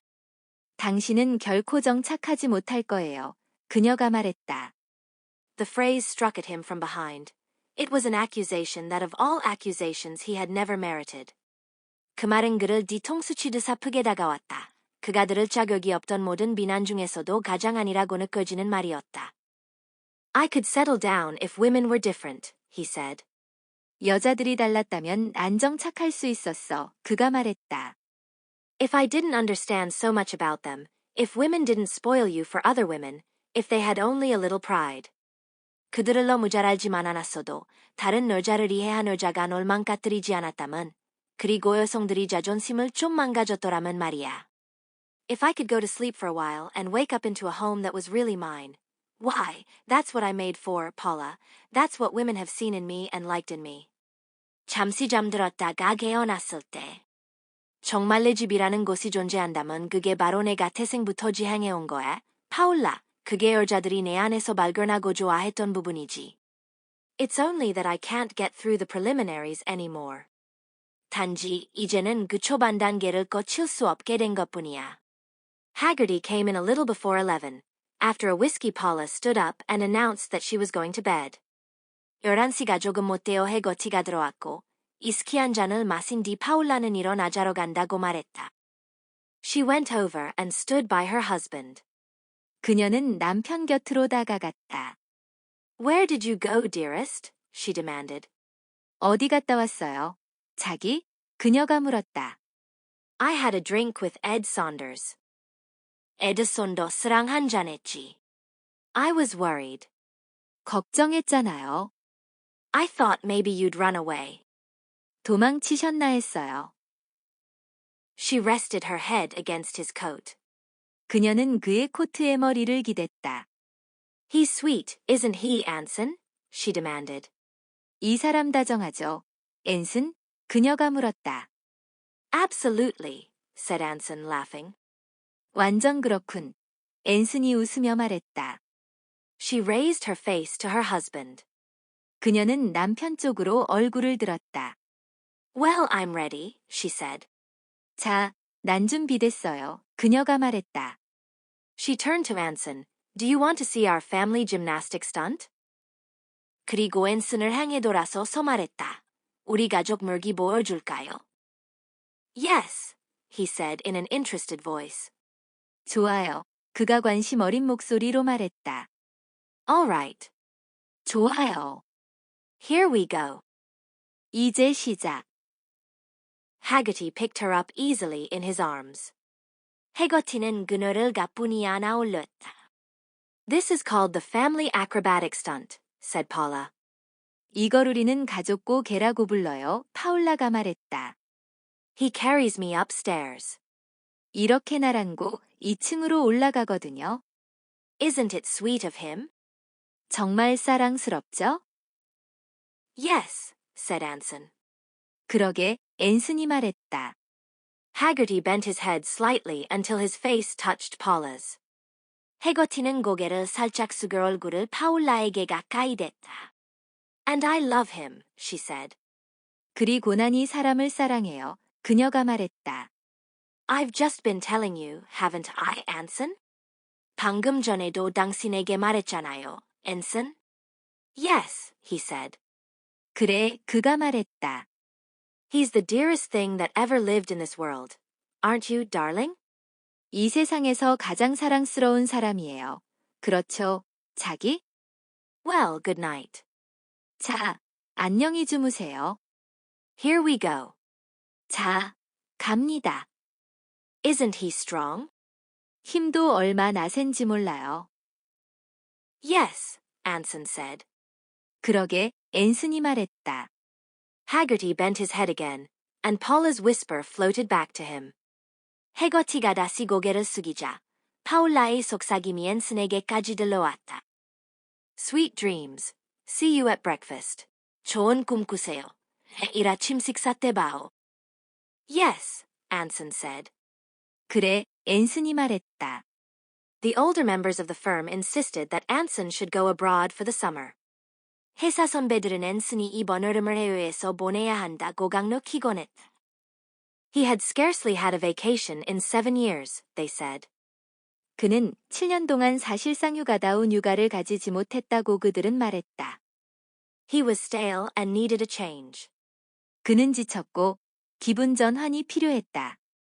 Anson resisted. 앤슨은 반대했다. If I go, he declared, I won't come back anymore. 내가 떠나면 그는 선언했다. 다시는 돌아오지 않을 거예요. That's absurd, old man. 말도 안 돼요. 친구. You'll be back in 3 months with all this depression gone. 3개월 뒤면 네 모든 우울감을 털고 돌아올 거예요. Fit as ever. 언제 나처럼 다시 잘해낼 겁니다. No. He shook his head stubbornly. 아니요. 그는 고집스럽게 고개를 저었다. If I stop, I won't go back to work. 내가 멈추면 다시 일로 복귀하지 않을 거예요. If I stop, that means I've given up. I'm through. 멈춘다는 건 내가 포기했다는 뜻이고 그럼 난 끝난 거죠. We'll take a chance on that. 우린 당신에게 모험을 걸어볼 겁니다. Stay 6 months if you like. We're not afraid you'll leave us. 원하면 6. 개월이고 또 머물러도 좋아요. 우린 당신이 우리를 떠날 거라고 생각하지 않아요. Why? You'd be miserable if you didn't work. 일 안 하고 있으면 당신이 더 고통스러울 테니까요. They arranged his passage for him. 그들은 그의 열정까지 알아서 예약해 주었다. They liked Anson. Everyone liked Anson, and the change that had been coming over him cast a sort of pall over the office. 사람들은 앤슨을 좋아했다. 모두 그를 좋아했다. 그리고 최근 그에게 일어난 번안은 회사 전체 분위기에 일종의 먹구름을 들이해. The enthusiasm that had invariably signaled up business, the consideration toward his equals and his inferiors, the lift of his vital presence. Within the past 4 months, his intense nervousness had melted down these qualities into the fussy pessimism of a man of 40. 항상 업무에 활기를 주던 그의 열정, 상사나부하를 대하던 배려. 그가 주는 생기 넘치는 분위기 최근 4개월 사이 그의 심한 신경질이 이 모든 장점을 40 대남성이 번잡하고 비관적인 태도로 바꿔놓았다. On every transaction in which he was involved, he acted as a drag and a strain. 그가 관여하는 모든 거래에서 그는 걸림돌이자 부담으로 작용했다. If I go, I'll never come back, he said. 내가 떠나면 절 되돌아오지 않을 겁니다. 그가 말했다. 3 days before he sailed, Paula Legendre Haggerty died in childbirth. 그가 출항하기 사흘 전, 파울라 레젠드르 해거티는 출산 중에 세상을 떠났다. I was with him a great deal then, for we were crossing together, but for the first time in our friendship, he told me not a word of how he felt, nor did I see the slightest sign of emotion. 우리는 함께 배를 탈의 종이었기에 그때 나는 그와 많은 시간을 함께 보냈지만 우리의 우정사에서 처음으로 그는 자신이 감정을 한마디도 꺼내지 않았고 나는 그에게서 감정이인 적을 전혀 찾아볼 수 없었다. His chief preoccupation was with the fact that he was 30 years old. He would turn the conversation to the point where he could remind you of it and then fall silent, as if he assumed that the statement would start a chain of thought sufficient to itself. 그가 가장 신경 쓰는 것은 자신이 30살이라는 사실이었다. 그는 대화를 그 지점으로 자연스럽게 이끈 뒤 조용해졌는데 마치 그 말만 꺼내도 자기 스스로에게 충분한 생각이 이어질 것이라고 믿는 듯했다. Like his partners, I was amazed at the change in him, and I was glad when the Paris moved off into the wet space between the worlds, leaving his principality behind. 그의 동업자들처럼 나도 그가 달라진 모습에 놀랐고 파리가 배에 가출항하여 두세 개를 잇는 축축한 바다 위로 나아가면서 그의 지배 영역이었던 뉴욕을 뒤로 두게 된 것이 차라리 다행이라고 느꼈다. How about a drink? He suggested. 술 한잔 어때? 그가 제안했다. We walked into the bar with that defiant feeling that characterizes the day of departure and ordered 4 martinis. 우리는 떠나는 날 특유의 도발적인 기분을 안고 바에 들어가 마티니 4잔을 주문했다. After one cocktail, a change came over him. He suddenly reached across and slapped my knee with the first joviality I had seen him exhibit for months. 칵테일 한 잔을 마시자. 그에게 버나가 찾아왔다. 그는 갑자기 팔을 뻗어 내 무릎을 탁 치며 몇 달 만에 처음으로 유쾌하게 웃는 모습을 보였다. Did you see that girl in the red tam? He demanded. The one with the high color who had the 2 police dogs down to bid her goodbye. 빨간 털모자 쓴 저 아가씨 봤어? 그가 물었다. 피부가 뽀얗고 이버린 사바들어 고경찰 건 2마리까지 데리고 왔더라고. She's pretty, I agreed. 예쁘더라. 내가 동의했다. I looked her up in the purser's office and found out that she's alone. 사무장실에 가서 확인해봤는데 혼자 여행하는 거래. I'm going down to see the steward in a few minutes. 조금 있다가 승무원한테 말해보려고 해. We'll have dinner with her tonight. 오늘 밤에 같이 저녁 먹자고. After a while he left me, and within an hour he was walking up and down the deck with her, talking to her in his strong, clear voice. 잠시 후 그는 나를 떠났고 1시간 내에 그 어린 거가 파니를 걸으며 특유의 힘있고 맑은 목소리로 대화하고 있었다. Her red tam was a bright spot of color against the steel-green sea, and from time to time she looked up with a flashing bob of her head, and smiled with amusement and interest, and anticipation. 바다의 강철빛 녹색을 배경으로 빨간 모자가 선명하게 빛났고 그녀는 머리를 액들 때마다 즐거움과 흥미, 그리고 기대가 담긴 미소를 지어 보였다. At dinner we had champagne, and were very joyous. Afterward Anson ran the pool with infectious gusto, and several people who had seen me with him asked me his name. 저녁 식사 때 우리는 샴페인을 마시며 무척 즐거웠다. 이후 앤슨은 열정적으로 선상토토를 진행했고 나와 함께 있는 그를 본 몇몇 사람들이 내게 그의 이름을 물어왔다. He and the girl were talking and laughing together on a lounge in the bar when I went to bed. 내가 잠자리에 들 무렵 그는 바의 라운지에서 그 어린과 함께 이야기를 나누며 웃고 있었다. I saw less of him on the trip than I had hoped. 나는 그 여행에서 앤슨을 기대보다 덜 만나게 되었다. He wanted to arrange a foursome, but there was no one available, so I saw him only at meals.